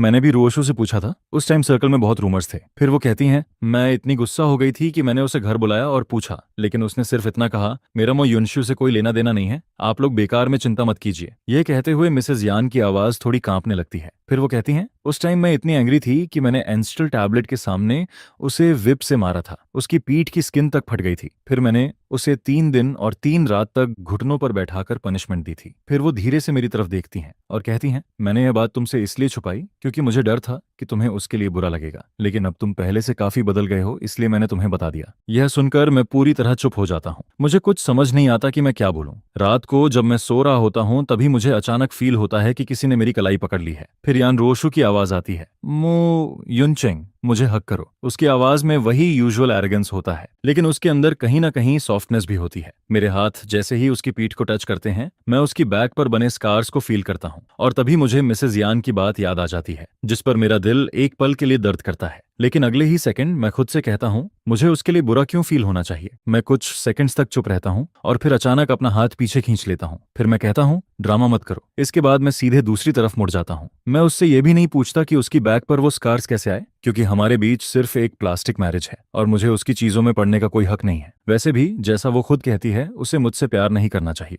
वरना उसका एंड बहुत बुरा होगा। यह सोचकर मैं ऑलमोस्ट हंस पड़ता हूँ। कोर्ट, डिवोर्स, अगर मैं पिछले 3 सालों की हर बात याद रखने की कोशिश करता तो शायद मैं उसका वो सीक्रेट वेबो अकाउंट उसके मुंह पर फेंक देता और उसे दिखाता कि पहले वो मेरे साथ कितना अनफेयर थी। मैंने सुना था कि हमारी तीसरी वेडिंग एनिवर्सरी पर वो मो युनशु के साथ बाहर चली गई थी और उसी दिन मैं हॉट सर्च देखकर इतना टूट गया था कि मैं कार लेकर बाहर निकल गया, लेकिन रास्ते में एक्सीडेंट हुआ, कार में आग लग गई और फिर सब कुछ बदल गया। जिस पर मैं उसकी तरफ देखकर ठंडे स्वर में कहता हूँ, तुम्हें खुश होना चाहिए कि मैंने सिर्फ अपनी याददाश्त खोई है। अगर मैं मर गया होता तो शायद तुम्हारे लिए आसान होता। यह सुनते ही यान रुओशु का पूरा शरीर फ्रीज हो जाता है। वो एक वर्ड भी नहीं बोल पाती। मेरी बात सुनकर उसका चेहरा सफेद पड़ जाता है, जैसे उसकी पूरी सोल फट गई हो। फिर मैं उसकी तरफ देखता हूँ और धीरे से कहता हूँ, यान रोशु, ये मत सोचना कि सिर्फ तुम्हारे डैड के यहाँ आ जाने से हमारे बीच कुछ बदल जाएगा। तुम्हारे डैड हैं और तुम हो। इसके बाद मैं उसे साफ वार्निंग देता हूँ, हमारे बीच जो एग्रीमेंट हुआ था तुम हमेशा उसे फॉलो करोगी, वरना मुझे सीधा डिवोर्स के लिए केस फाइल करने में कोई प्रॉब्लम नहीं होगी। फिर मैं दोबारा उसकी तरफ पीठ कर लेता हूँ और सीधा आंखें बंद करके सोने की कोशिश करता हूँ। अब मेरे पास जॉब है और मुझे कल काम पर भी जाना है।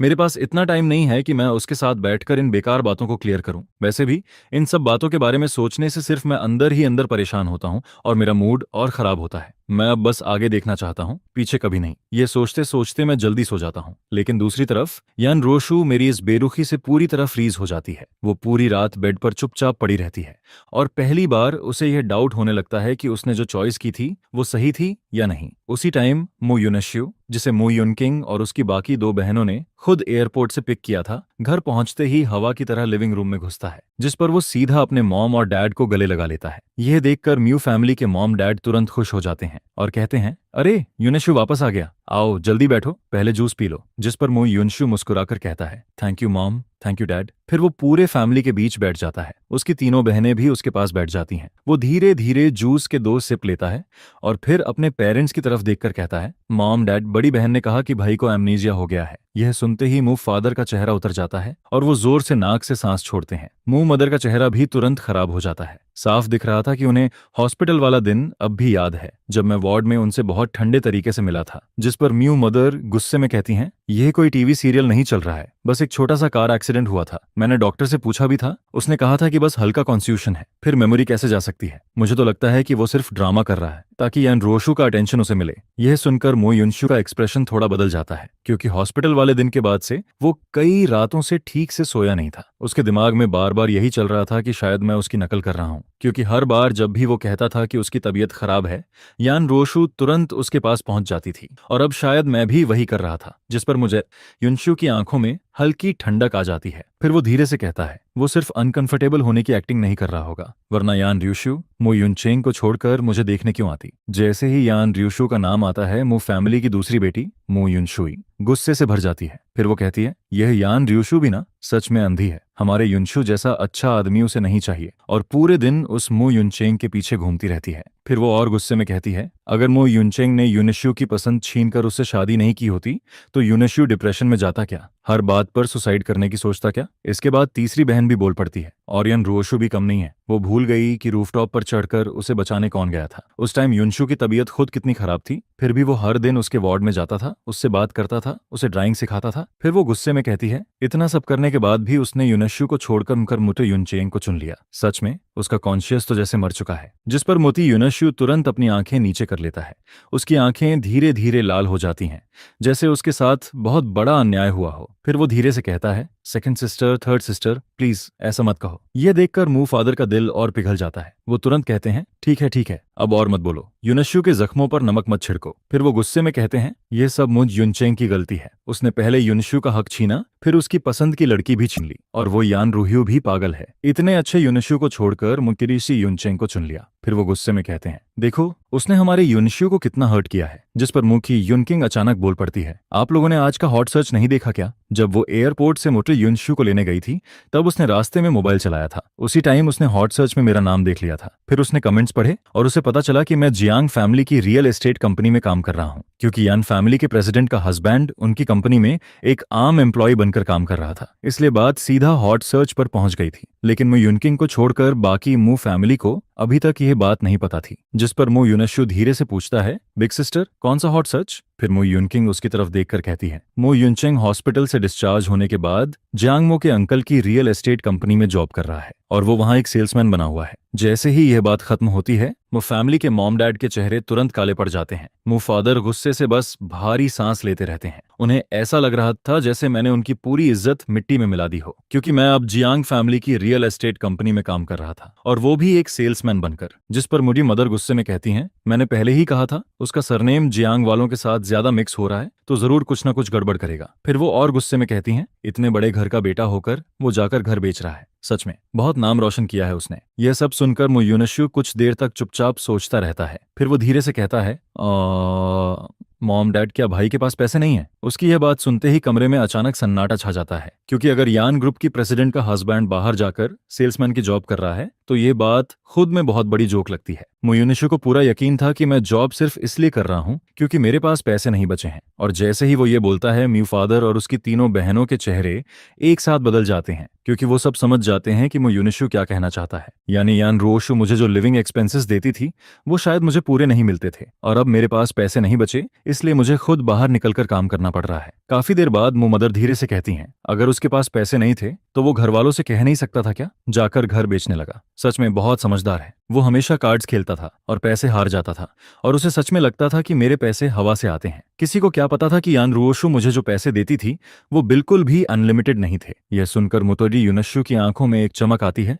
और फिर वो तुरंत मु फादर का हाथ पकड़ लेता है। फिर वो कहता है, भले ही मैं और भाई एक ही लड़की को पसंद करते हैं, लेकिन आखिर हम भाई हैं। अब अगर उसके पास पैसे नहीं हैं और वो घर बेचने तक पहुंच गया है तो हमें उसकी हेल्प करनी चाहिए। जिस पर म्यू फादर ठंडी सांस लेते हैं, लेकिन इस बार वो कुछ बुरा नहीं कहते। फिर मु युनशु अपनी बहनों की तरफ देखकर मुस्कुराता है और कहता है, सिस्टर्स चलो हम सब मिलकर भाई को समझाते हैं। इसके बाद वो फिर से कहता है, अगर भाई के पास सच में पैसे नहीं हैं तो हम पहले उसे पैसे दे देते हैं। हम सिस्टर यान की भी इंसल्ट नहीं होने दे सकते, और ना ही आउटसाइडर्स को यह लगने देना चाहिए कि हम अपने भाई के साथ अच्छा बिहेव नहीं करते। जिस पर मुंह से मदर तुरंत सिर हिलाती हैं और कहती हैं, बिल्कुल सही, अब मुझ फैमिली और यान फैमिली का नाम एक साथ जुड़ा हुआ है। हमारे और उसके बीच जो भी है वो बाहर वालों को जोक नहीं लगना चाहिए। फिर वो तुरंत खड़ी हो जाती हैं और कहती हैं, युनशु सही कह रहा है। चलो अभी चलते हैं उस रियल एस्टेट कंपनी में और मो युनचेंग को वापस लेकर आते हैं। जब पूरा फैमिली उसकी बात मान लेता है तब मो युनशु के होंठों पर एक हल्की सी मुस्कान आ जाती है, क्योंकि पहले भी मैं हमेशा उसकी बात मान जाता था और अब तो मुझे कुछ याद भी नहीं है। लेकिन इस वक्त उसे सबसे ज्यादा यही जानना था कि क्या मुझे सच में एमनेशिया हुआ है। दूसरी तरफ मेरे जॉब का पहला दिन सरप्राइजिंगली बहुत बिजी था। ये जिंगहुआयुआन प्रोजेक्ट बीजिंग के बाहर वाले एरिया में था। जियांगमो ने इसमें बहुत पैसे लगाए थे, लेकिन अब तक बस 3 घर बिके थे। लेकिन आज सुबह सेल्स ऑफिस के बाहर इतनी भीड़ थी कि सब हैरान रह गए। डोर खुलते ही लोग अंदर आने लगते हैं, जिस पर वहां के एम्प्लॉयज की खुशी का ठिकाना नहीं रहता। सबको लग रहा था कि यह सब इसलिए हो रहा है क्योंकि यान फैमिली के हस्बैंड यहाँ जॉब कर रहे हैं और प्रोजेक्ट हॉट सर्च पर आ गया है। मुझे भी पता था कि जियांग फैमिली की real estate company hot search पर आ गई है, लेकिन मुझे यकीन नहीं था कि सिर्फ एक हॉट सर्च की वजह से इतने लोग सच में घर खरीदने आ जाएंगे। पहले मुझे लगा कि वो सब सिर्फ तमाशा देखने आए हैं, लेकिन फिर 3 लोगों ने सीधे एडवांस जमा कर दिया। और सबसे बड़ी बात, वो तीनों ऐसे फादर्स थे जिनके छोटे छोटे बच्चे थे। यह देखकर मैं खुद को रोक नहीं पाता और उन्हें समझाने लगता हूँ। मैं कहता हूँ, यह बीजिंग के बाहर का एरिया है और हाउस अभी रेडी भी नहीं हुआ है। आपको अपने बच्चों के स्कूल के बारे में पहले से सोच लेना चाहिए। मैं पैसे कमाना चाहता था, लेकिन मैं ऐसे लोगों से पैसे नहीं कमाना चाहता था जो पहली नजर में ही बहुत सिंपल लग रहे थे। इसलिए मैं उन्हें समझाता हूं कि सिर्फ हॉट सर्च देखकर जल्दी फैसला मत कीजिए।